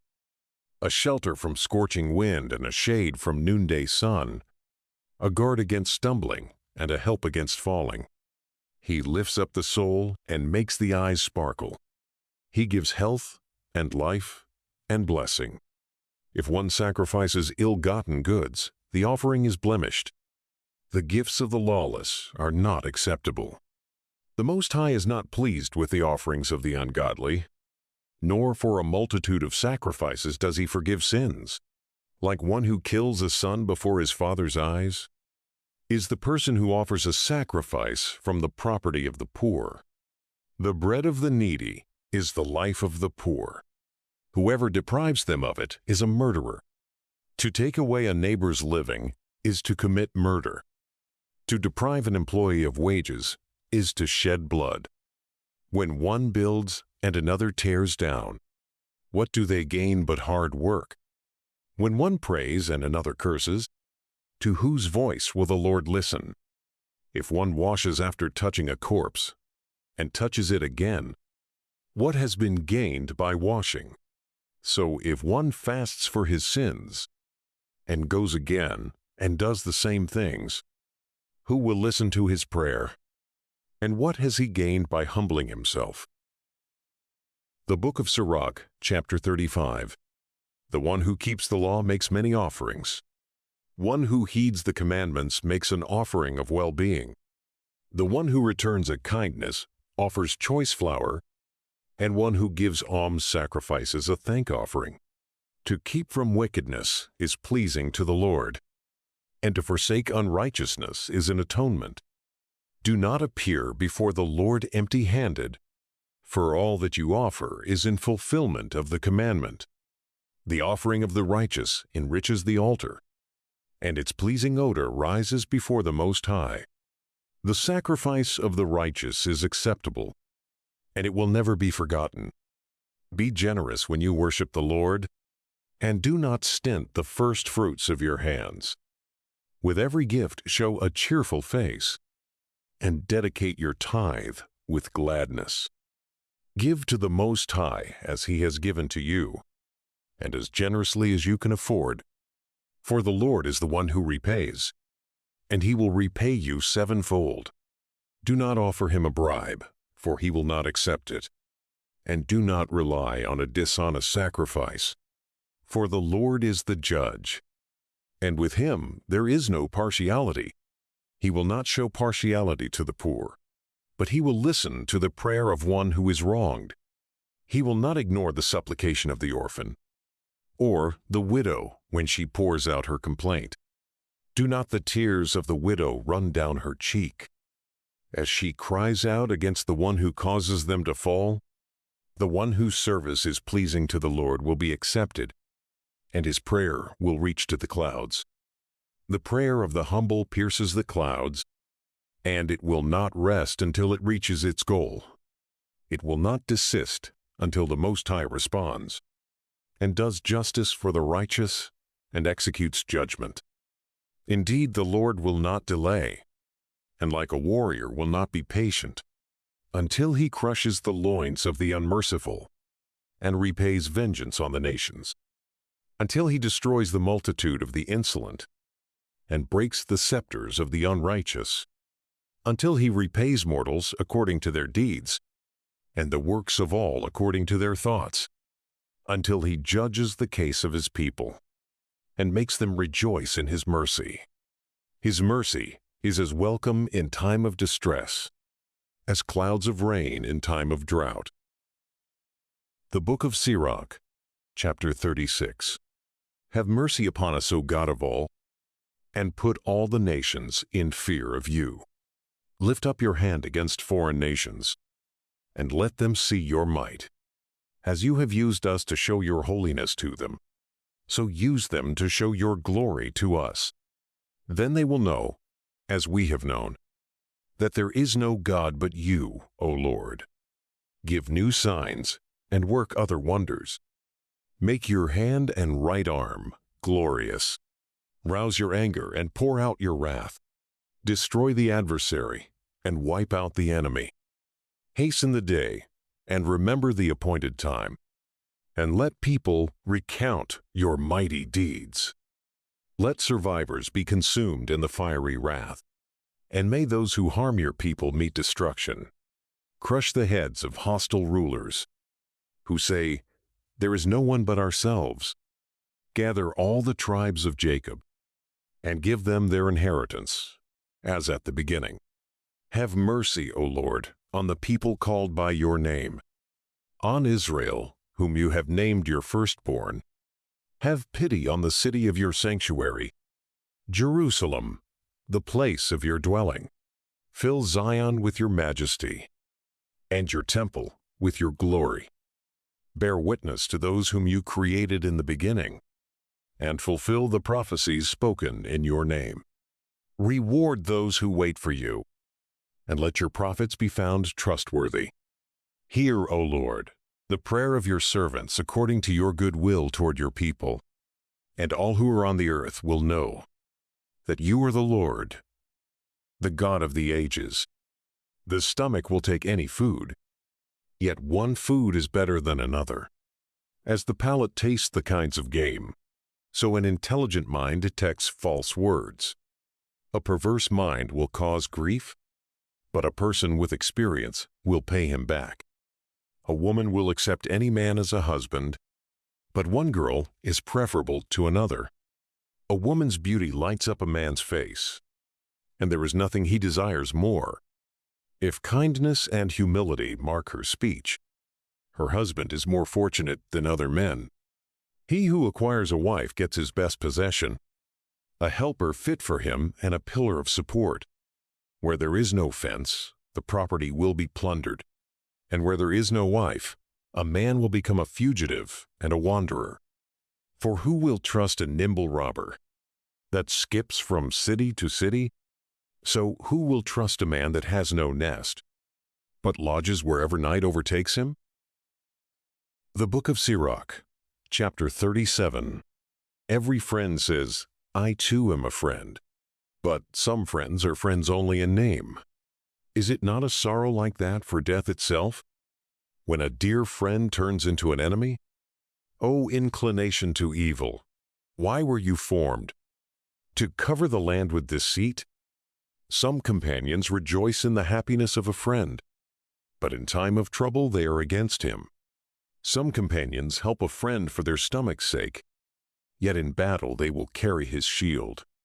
Do not forget a friend during the battle, and do not be unmindful of him when you distribute your spoils. All counselors praise the counsel they give, but some give counsel in their own interest. Be wary of a counselor, and learn first what is his interest, for he will take thought for himself. He may cast the lot against you and tell you, "Your way is good," and then stand aside to see what happens to you. Do not consult the one who regards you with suspicion. Hide your intentions from those who are jealous of you. Do not consult with a woman about her rival, or with a coward about war, with a merchant about business, or with a buyer about selling, with a miser about generosity, or with the merciless about kindness, with an idler about any work, or with a seasonal laborer about completing his work, with a lazy servant about a big task. Pay no attention to any advice they give, but associate with a godly person whom you know to be a keeper of the commandments, who is like-minded with yourself, and who will grieve with you if you fail. And heed the counsel of your own heart, for no one is more faithful to you than it is. For our own mind sometimes keeps us better informed than 7 sentinels sitting high on a watchtower. But above all, pray to the Most High, that He may direct your way in truth. Discussion is the beginning of every work, and counsel precedes every undertaking. The mind is the root of all conduct. It sprouts 4 branches, good and evil, life and death, and it is the tongue that continually rules them. Some people may be clever enough to teach many, and yet be useless to themselves. A skillful speaker may be hated, he will be destitute of all food. For the Lord has withheld the gift of charm, since he is lacking in all wisdom. If a person is wise to his own advantage, the fruits of his good sense will be praiseworthy. A wise person instructs his own people, and the fruits of his good sense will endure. A wise person will have praise heaped upon him, and all who see him will call him happy. The days of a person's life are numbered, but the days of Israel are without number. One who is wise among his people will inherit honor, and his name will live forever. My child, test yourself while you live. See what is bad for you, and do not give in to it. For not everything is good for everyone, and no one enjoys everything. Do not be greedy for every delicacy, and do not eat without restraint. For overeating brings sickness, and gluttony leads to nausea. Many have died of gluttony, but the one who guards against it prolongs his life. The Book of Sirach, chapter 38. Honor physicians for their services, for the Lord created them. For their gift of healing comes from the Most High, and they are rewarded by the King. The skill of physicians makes them distinguished, and in the presence of the great they are admired. The Lord created medicines out of the earth, and the sensible will not despise them. Was not water made sweet with a tree, in order that its power might be known? And he gave skill to human beings, that he might be glorified in his marvelous works. By them the physician heals and takes away pain. The pharmacist makes a mixture from them. God's works will never be finished, and from him health spreads over all the earth. My child, when you are ill, do not delay, but pray to the Lord, and he will heal you. Give up your faults, and direct your hands rightly, and cleanse your heart from all sin. Offer a sweet-smelling sacrifice, and a memorial portion of choice flour, and pour oil on your offering, as much as you can afford. Then give the physician his place, for the Lord created him. Do not let him leave you, for you need him. There may come a time when recovery lies in the hands of physicians, for they too pray to the Lord, that he grant them success in diagnosis and in healing, for the sake of preserving life. He who sins against his Maker will be defiant toward the physician. My child, let your tears fall for the dead, and as one in great pain begin the lament. Lay out the body with due ceremony, and do not neglect the burial. Let your weeping be bitter and your wailing fervent. Make your mourning worthy of the departed, for 1 day or 2 to avoid criticism. Then be comforted for your grief.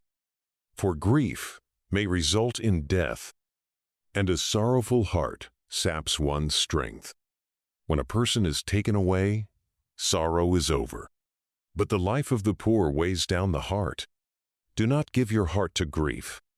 Drive it away and remember your own end. Do not forget, there is no coming back. You do the dead no good, and you injure yourself. Remember his fate, for yours is like it. Yesterday it was his, and today it is yours. When the dead is at rest, let his remembrance rest too, and be comforted for him when his spirit has departed. The wisdom of the scribe depends on the opportunity of leisure. Only the one who has little business can become wise. How can one become wise who handles the plow, and who glories in the shaft of a goad, who drives oxen and is occupied with their work, and whose talk is about bulls? He sets his heart on plowing furrows, and he is careful about fodder for the heifers. So it is with every artisan and master artisan, who labors by night as well as by day. Those who cut the signets of seals, each is diligent in making a great variety. They set their heart on painting a lifelike image, and they are careful to finish their work. So it is with the smith sitting by the anvil, intent on his iron work. The breath of the fire melts his flesh, and he struggles with the heat of the furnace. The sound of the hammer deafens his ears, and his eyes are on the pattern of the object. He sets his heart on finishing his handiwork, and he is careful to complete its decoration. So it is with the potter sitting at his work and turning the wheel with his feet. He is always deeply concerned over his products, and he produces them in quantity. He molds the clay with his arm and makes it pliable with his feet. He sets his heart to finish the glazing, and he takes care in firing the kiln. All these rely on their hands, and all are skillful in their own work. Without them, no city can be inhabited, and wherever they live, they will not go hungry. Yet they are not sought out for the counsel of the people, nor do they attain eminence in the public assembly. They do not sit in the judge's seat, nor do they understand the decisions of the courts. They cannot expound discipline or judgment, and they are not found among the rulers. But they maintain the fabric of the world, and their concern is for the exercise of their trade. How different the one who devotes himself to the study of the law of the Most High. The Book of Sirach, chapter 39. He seeks out the wisdom of all the ancients and is concerned with prophecies. He preserves the sayings of the famous and penetrates the subtleties of parables. He seeks out the hidden meanings of proverbs and is at home with the obscurities of parables. He serves among the great and appears before rulers. He travels in foreign lands and learns what is good and evil in the human lot. He sets his heart to rise early, to seek the Lord who made him, and to petition the Most High. He opens his mouth in prayer and asks pardon for his sins. If the great Lord is willing, he will be filled with the spirit of understanding. He will pour forth words of wisdom of his own and give thanks to the Lord in prayer. The Lord will direct his counsel and knowledge as he meditates on his mysteries. He will show the wisdom of what he has learned and will glory in the law of the Lord's covenant. Many will praise his understanding. It will never be blotted out. His memory will not disappear, and his name will live through all generations. Nations will speak of his wisdom, and the congregation will proclaim his praise. If he lives long, he will leave a name greater than 1,000, and if he goes to rest, it is enough for him. I have more on my mind to express. I am full like the full moon. Listen to me, my faithful children, and blossom like a rose growing by a stream of water. Send out fragrance like incense, and put forth blossoms like a lily. Scatter the fragrance, and sing a hymn of praise. Bless the Lord for all his works. Ascribe majesty to his name, and give thanks to him with praise, with songs on your lips and with harps. This is what you shall say in thanksgiving. All the works of the Lord are very good, and whatever he commands will be done at the appointed time. No one can say, "What is this?" or "Why is that?" For at the appointed time all such questions will be answered. At his word the waters stood in a heap, and the reservoirs of water at the word of his mouth. When he commands, his every purpose is fulfilled, and none can limit his saving power. The works of all are before him, and nothing can be hidden from his eyes. From the beginning to the end of time he can see everything, and nothing is too marvelous for him. No one can say, "What is this?" or "Why is that?" For everything has been created for its own purpose. His blessing covers the dry land like a river, and drenches it like a flood. But his wrath drives out the nations, as when he turned a watered land into salt. To the faithful his ways are straight, but full of pitfalls for the wicked. From the beginning good things were created for the good, but for sinners good things and bad. The basic necessities of human life are water and fire and iron and salt. And wheat flour and milk and honey, the blood of the grape and oil and clothing. All these are good for the godly, but for sinners they turn into evils. There are winds created for vengeance, and in their anger they can dislodge mountains. On the day of reckoning, they will pour out their strength and calm the anger of their Maker. Fire and hail and famine and pestilence, all these have been created for vengeance. The fangs of wild animals and scorpions and vipers, and the sword that punishes the ungodly with destruction. They take delight in doing his bidding, always ready for his service on earth. And when their time comes, they never disobey his command.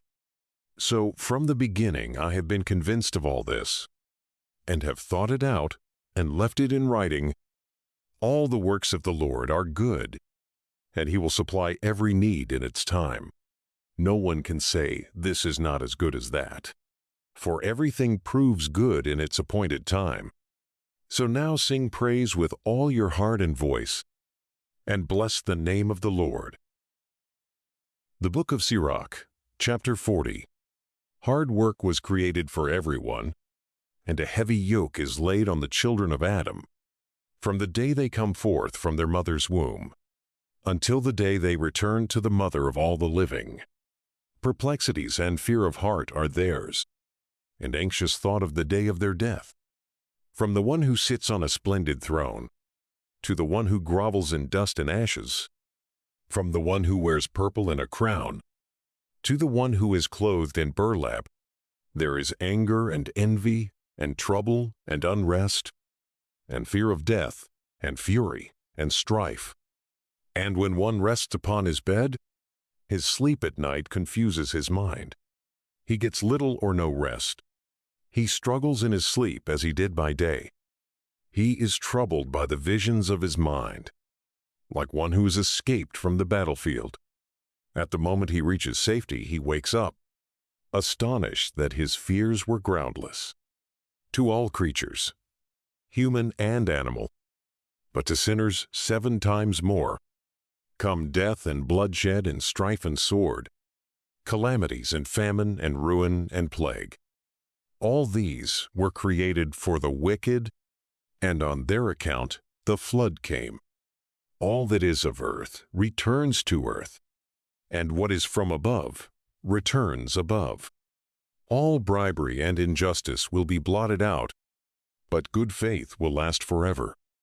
The wealth of the unjust will dry up like a river, and crash like a loud clap of thunder in a storm. As a generous person has cause to rejoice, so lawbreakers will utterly fail. The children of the ungodly put out few branches. They are unhealthy roots on sheer rock. The reeds by any water or river bank are plucked up before any grass, but kindness is like a garden of blessings, and almsgiving endures forever. Wealth and wages make life sweet, but better than either is finding a treasure.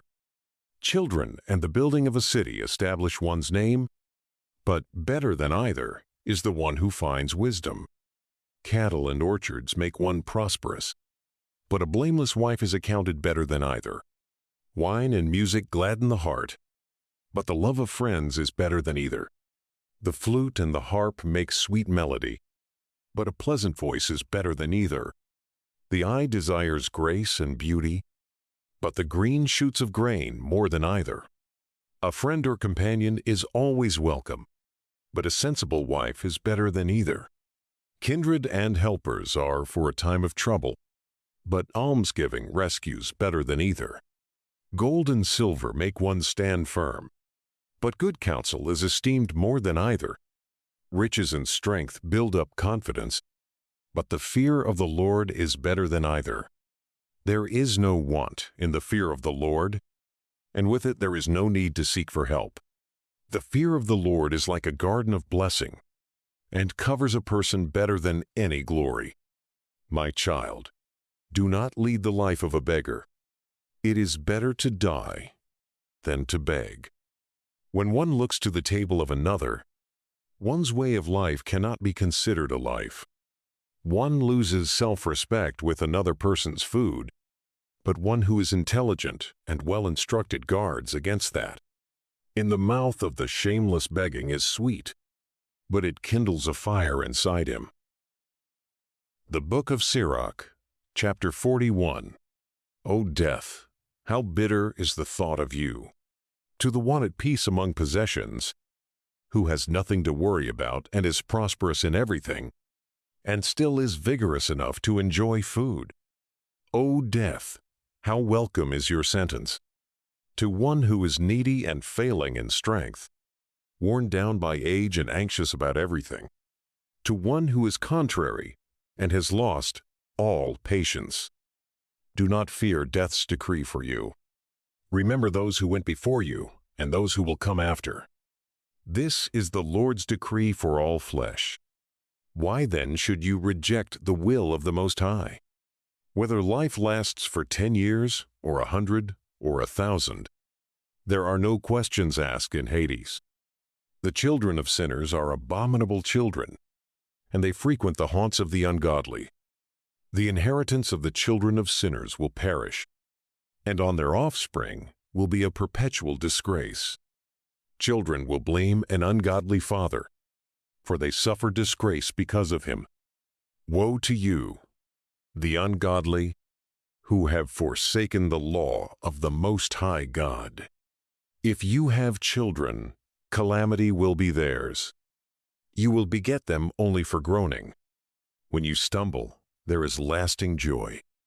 And when you die, a curse is your lot. Whatever comes from earth returns to earth. So the ungodly go from curse to destruction. The human body is a fleeting thing, but a virtuous name will never be blotted out. Have regard for your name, since it will outlive you, longer than 1,000 hoards of gold. The days of a good life are numbered, but a good name lasts forever. My children, be true to your training, and be at peace. Hidden wisdom and unseen treasure, of what value is either? Better are those who hide their folly than those who hide their wisdom. Therefore, show respect for my words, for it is not good to feel shame in every circumstance, nor is every kind of abashment to be approved.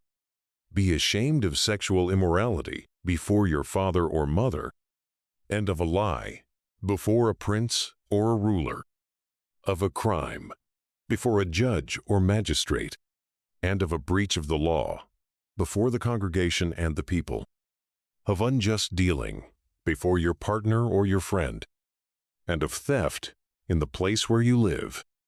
Be ashamed of breaking an oath or agreement, and of leaning on your elbow at meals, of surliness in receiving or giving, and of silence before those who greet you, of looking at a prostitute, and of rejecting the appeal of a relative, of taking away someone's portion or gift, and of gazing at another man's wife, of meddling with his servant girl, and do not approach her bed, of abusive words before friends, and do not be insulting after making a gift.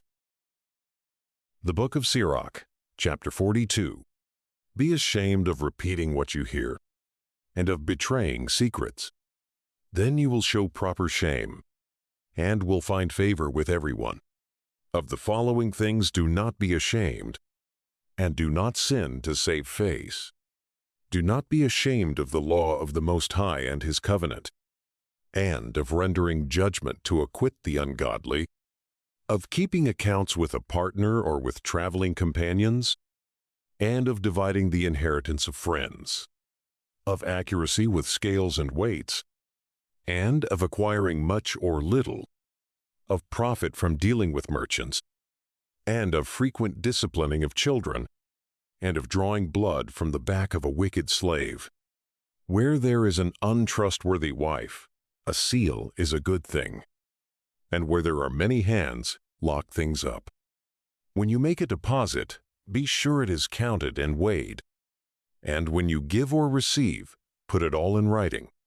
Do not be ashamed to correct the stupid or foolish or the aged who are guilty of sexual immorality. Then you will show your sound training and will be approved by all. A daughter is a secret anxiety to her father, and worry over her robs him of sleep. When she is young, for fear she may not marry, or if married, for fear she may be disliked, while a virgin, for fear she may be seduced and become pregnant in her father's house, or having a husband, for fear she may go astray, or, though married, for fear she may be barren. Keep strict watch over a headstrong daughter, or she may make you a laughingstock to your enemies, a byword in the city and the assembly of the people, and put you to shame in public gatherings. See that there is no lattice in her room, no spot that overlooks the approaches to the house. Do not let her parade her beauty before any man, or spend her time among married women. For from garments comes the moth, and from a woman comes woman's wickedness. Better is the wickedness of a man than a woman who does good. It is woman who brings shame and disgrace. I will now call to mind the works of the Lord, and will declare what I have seen. By the word of the Lord his works are made, and all his creatures do his will. The sun looks down on everything with its light, and the work of the Lord is full of his glory. The Lord has not empowered even his holy ones to recount all his marvelous works, which the Lord the Almighty has established, so that the universe may stand firm in his glory. He searches out the abyss and the human heart. He understands their innermost secrets. For the Most High knows all that may be known. He sees from of old the things that are to come. He discloses what has been and what is to be, and he reveals the traces of hidden things. No thought escapes him, and nothing is hidden from him. He has set in order the splendors of his wisdom. He is from all eternity one and the same. Nothing can be added or taken away, and he needs no one to be his counselor. How desirable are all his works, and how sparkling they are to see! All these things live and remain forever. Each creature is preserved to meet a particular need. All things come in pairs, one opposite the other, and he has made nothing incomplete. Each supplements the virtues of the other. Who could ever tire of seeing his glory? The Book of Sirach, chapter 43. The pride of the higher realms is the clear vault of the sky, as glorious to behold as the sight of the heavens. The sun, when it appears, proclaims as it rises. What a marvelous instrument it is, the work of the Most High. At noon it parches the land, and who can withstand its burning heat? A man tending a furnace works in burning heat, but 3 times as hot is the sun scorching the mountains.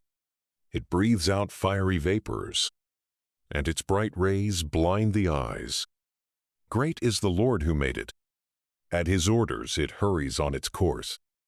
It is the moon that marks the changing seasons, governing the times, their everlasting sign. From the moon comes the sign for festal days, a light that wanes when it completes its course. The new moon, as its name suggests, renews itself. How marvelous it is in this change! A beacon to the hosts on high, shining in the vault of the heavens. The glory of the stars is the beauty of heaven, a glittering array in the heights of the Lord. On the orders of the Holy One they stand in their appointed places. They never relax in their watches. Look at the rainbow and praise him who made it. It is exceedingly beautiful in its brightness. It encircles the sky with its glorious arc. The hands of the Most High have stretched it out. By his command he sends the driving snow and speeds the lightnings of his judgment. Therefore the storehouses are opened, and the clouds fly out like birds. In his majesty he gives the clouds their strength. and the hailstones are broken in pieces. The voice of his thunder rebukes the earth. When he appears, the mountains shake. At his will the south wind blows. So do the storm from the north and the whirlwind. He scatters the snow like birds flying down, and its descent is like locusts alighting. The eye is dazzled by the beauty of its whiteness, and the mind is amazed as it falls. He pours frost over the earth like salt, and icicles form like pointed thorns. The cold north wind blows, and ice freezes on the water. It settles on every pool of water, and the water puts it on like a breastplate. He consumes the mountains and burns up the wilderness, and withers the tender grass like fire. A mist quickly heals all things. The falling dew gives refreshment from the heat. By his plan he stilled the deep and planted islands in it. Those who sail the sea tell of its dangers, and we marvel at what we hear. In it are strange and marvelous creatures, all kinds of living things, and huge sea monsters. Because of him, each of his messengers succeeds, and by his word all things hold together. We could say more, but could never say enough. Let the final word be, He is the All. Where can we find the strength to praise him? For he is greater than all his works. Awesome is the Lord, and very great, and marvelous is his power. Glorify the Lord and exalt him as much as you can, for he surpasses even that. When you exalt him, summon all your strength, and do not grow weary, for you cannot praise him enough. Who has seen him and can describe him? Or who can extol him as he is? Many things greater than these lie hidden, for I have seen but few of his works. For the Lord has made all things, and to the godly he has given wisdom. The Book of Sirach, chapter 44. Let us now sing the praises of famous men, our ancestors in their generations. The Lord apportioned to them great glory, his majesty from the beginning.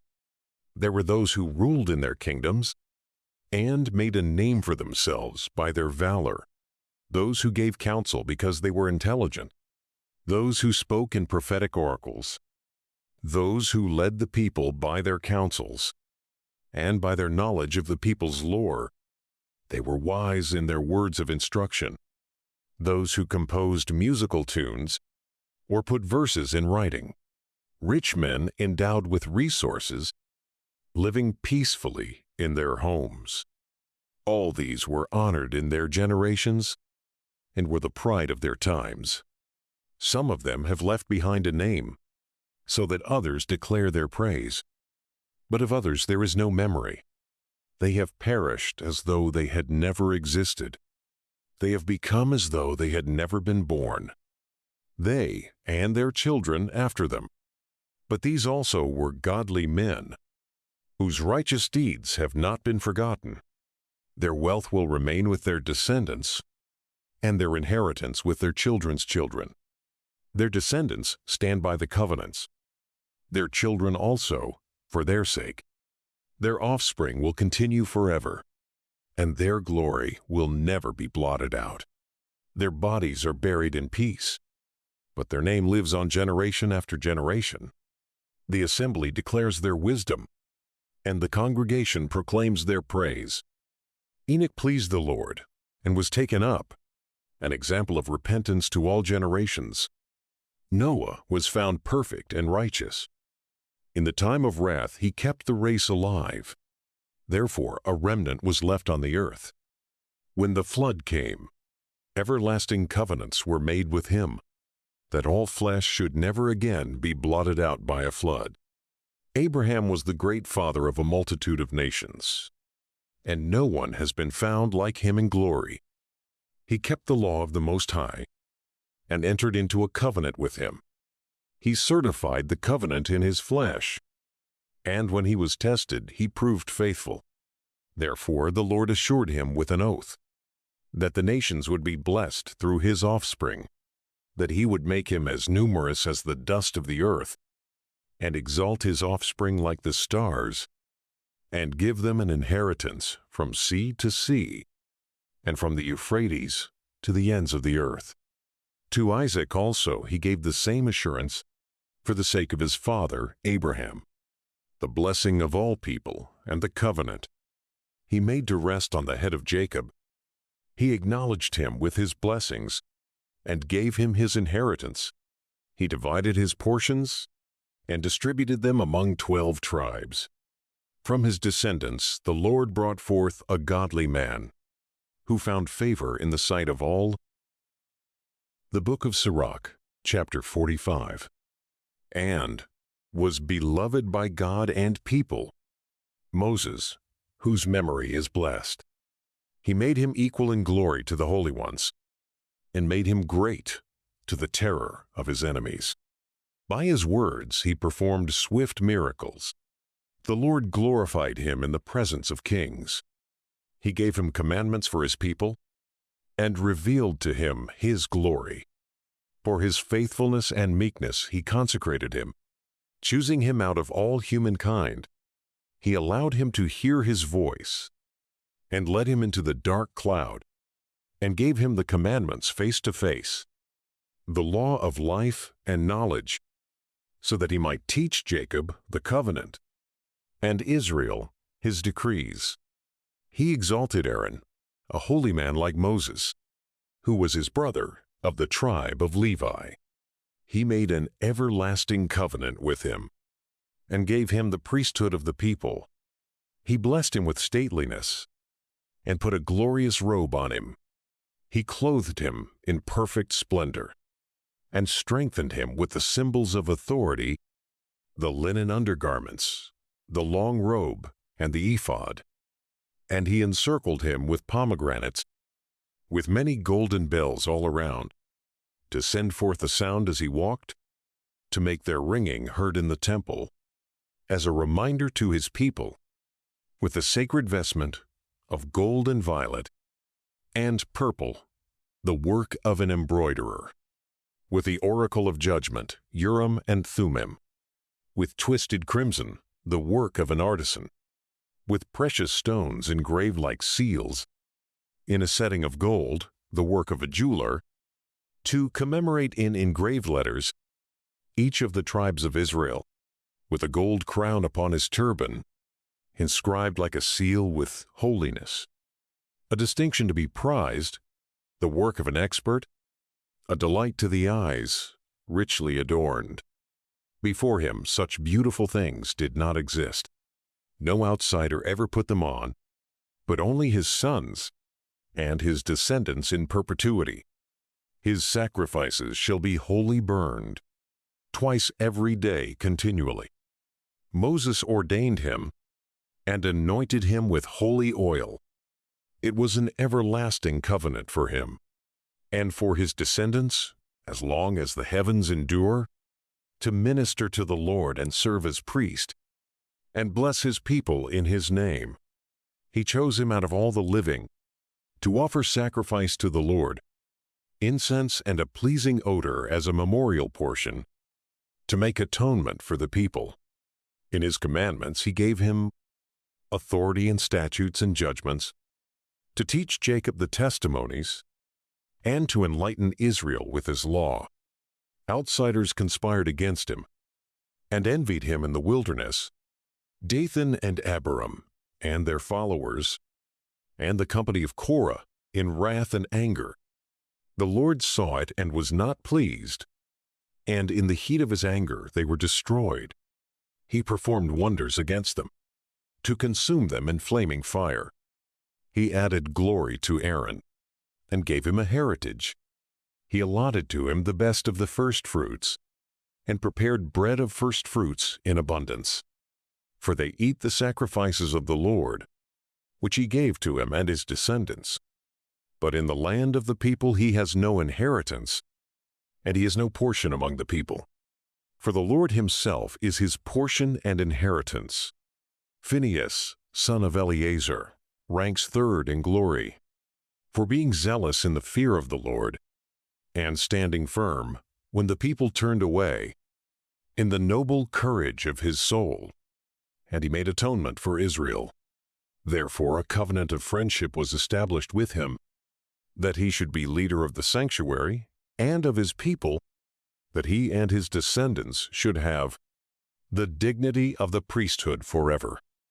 Just as a covenant was established with David, son of Jesse of the tribe of Judah, that the king's heritage passes only from son to son, so the heritage of Aaron is for his descendants alone.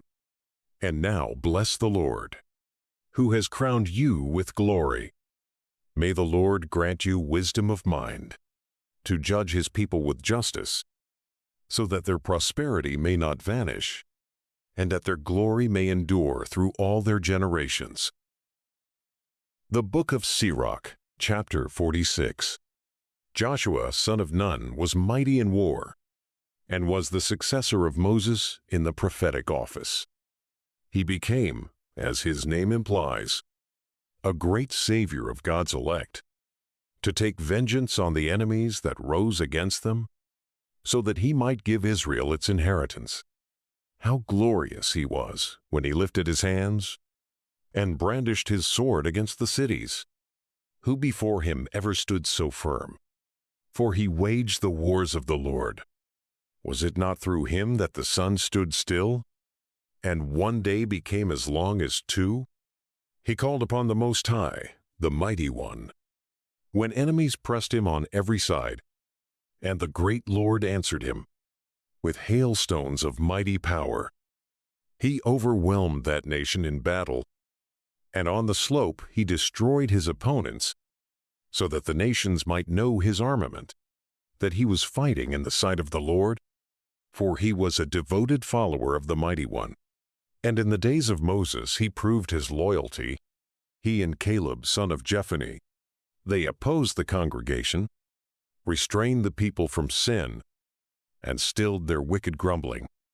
And these two alone were spared, out of 600,000 infantry, to lead the people into their inheritance, the land flowing with milk and honey.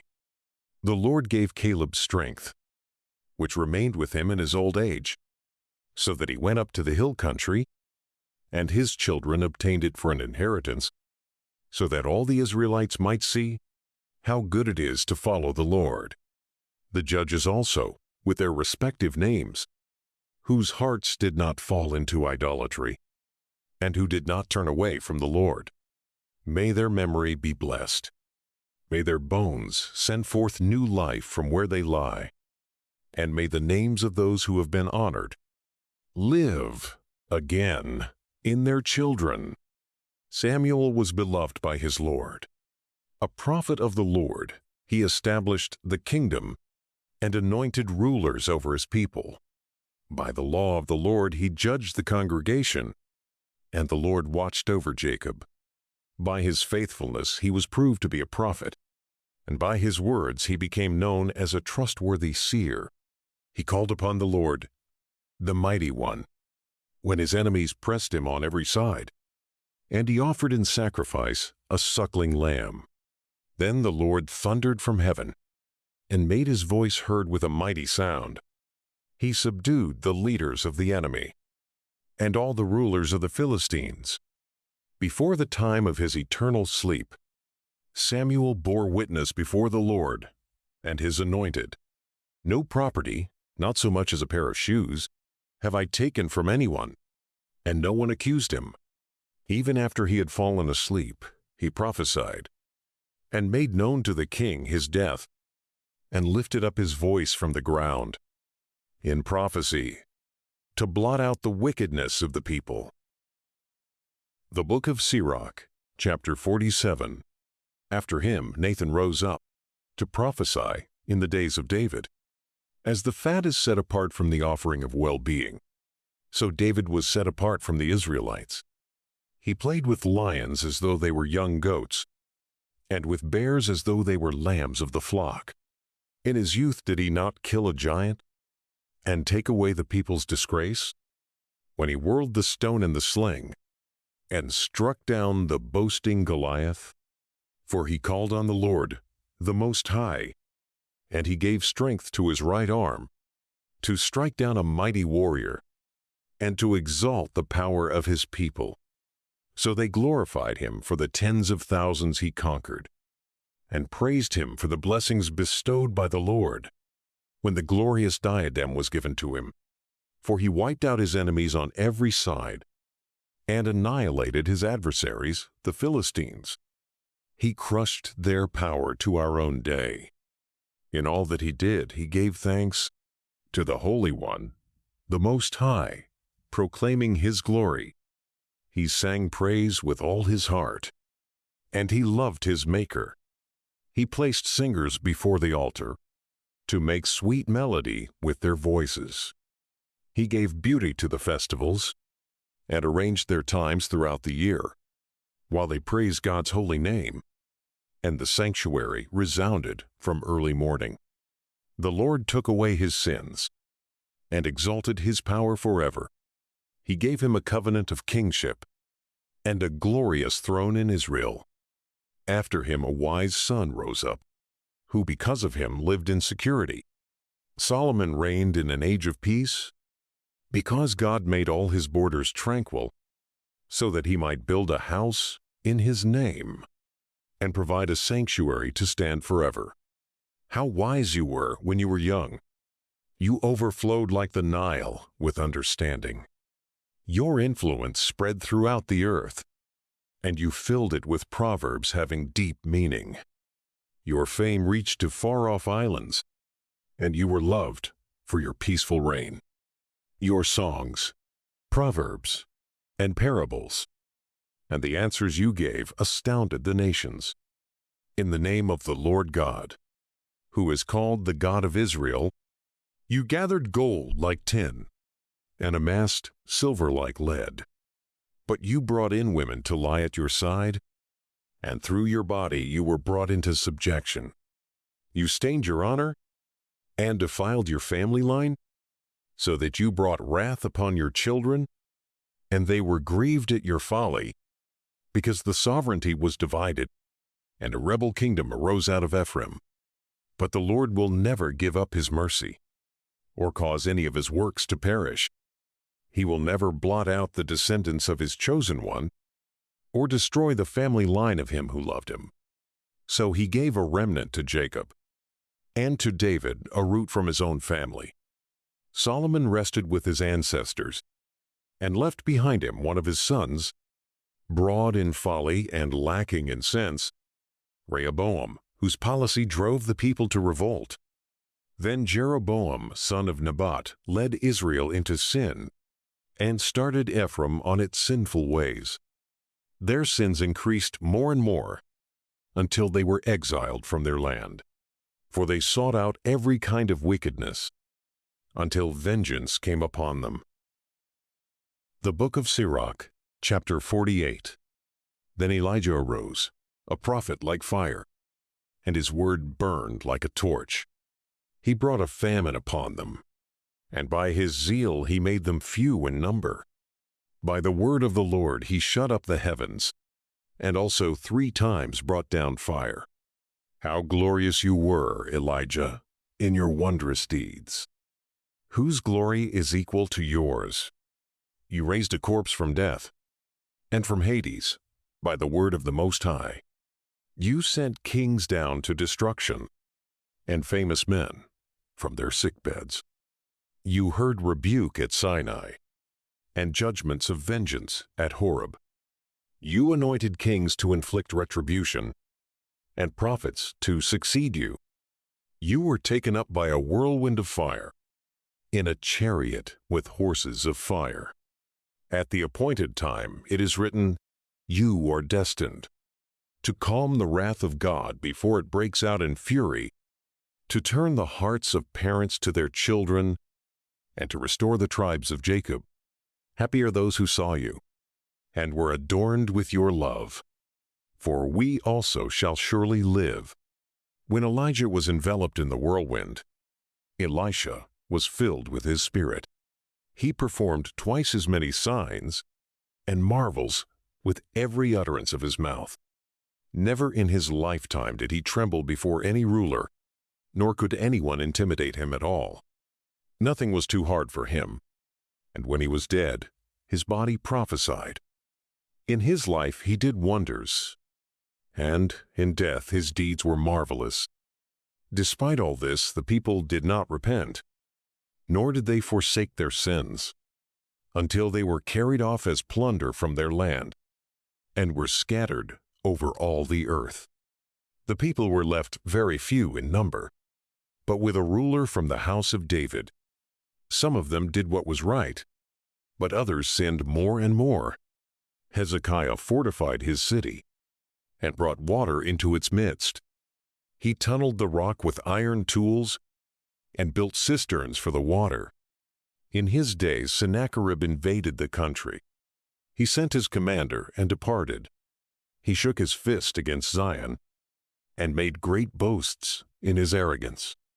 Then their hearts were shaken and their hands trembled, and they were in anguish like women in labor. But they called upon the Lord who is merciful, spreading out their hands toward him. The Holy One quickly heard them from heaven and delivered them through Isaiah. The Lord struck down the camp of the Assyrians, and his angel wiped them out. For Hezekiah did what was pleasing to the Lord, and he kept firmly to the ways of his ancestor David, as he was commanded by the prophet Isaiah, who was great and trustworthy in his visions. In Isaiah's days the sun went backward, and he prolonged the life of the king. By his dauntless spirit he saw the future, and comforted the mourners in Zion. He revealed what was to occur to the end of time, and the hidden things before they happened. The Book of Sirach, chapter 49. The name of Josiah is like blended incense, prepared by the skill of the perfumer. His memory is as sweet as honey to every mouth, and like music at a banquet of wine. He did what was right by reforming the people and removing the wicked abominations. He kept his heart fixed on the Lord. In lawless times he made godliness prevail. Except for David and Hezekiah and Josiah, all of them were great sinners, for they abandoned the law of the Most High. The kings of Judah came to an end. They gave their power to others, and their glory to a foreign nation, who set fire to the chosen city of the sanctuary, and made its streets desolate, as Jeremiah had foretold. For they had mistreated him, who even in the womb had been consecrated a prophet, to pluck up and ruin and destroy, and likewise to build and to plant. It was Ezekiel who saw the vision of glory, which God showed him above the chariot of the cherubim. For God also mentioned Job, who held fast to all the ways of justice.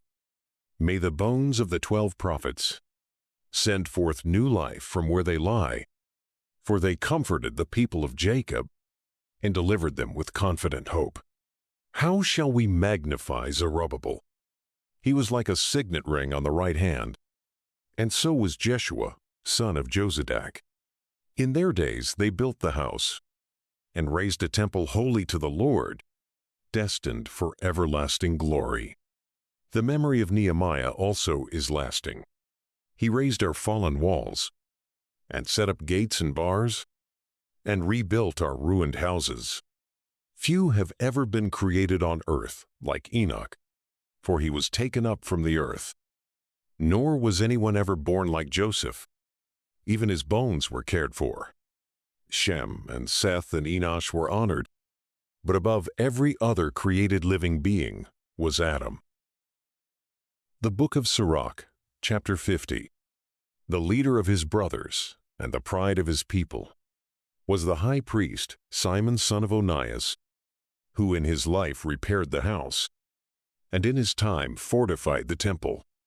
He laid the foundations for the high double walls, the high retaining walls for the temple enclosure. In his days a water cistern was dug, a reservoir like the sea in circumference. He considered how to save his people from ruin, and fortified the city against siege. How glorious he was, surrounded by the people, As he came out of the house of the curtain, like the morning star among the clouds, like the full moon at the festal season, like the sun shining on the temple of the Most High, like the rainbow gleaming in splendid clouds, like roses in the days of first fruits, like lilies by a spring of water, like a green shoot on Lebanon on a summer day, like fire and incense in the censer, like a vessel of hammered gold, studded with all kinds of precious stones, like an olive tree laden with fruit, and like a cypress towering in the clouds.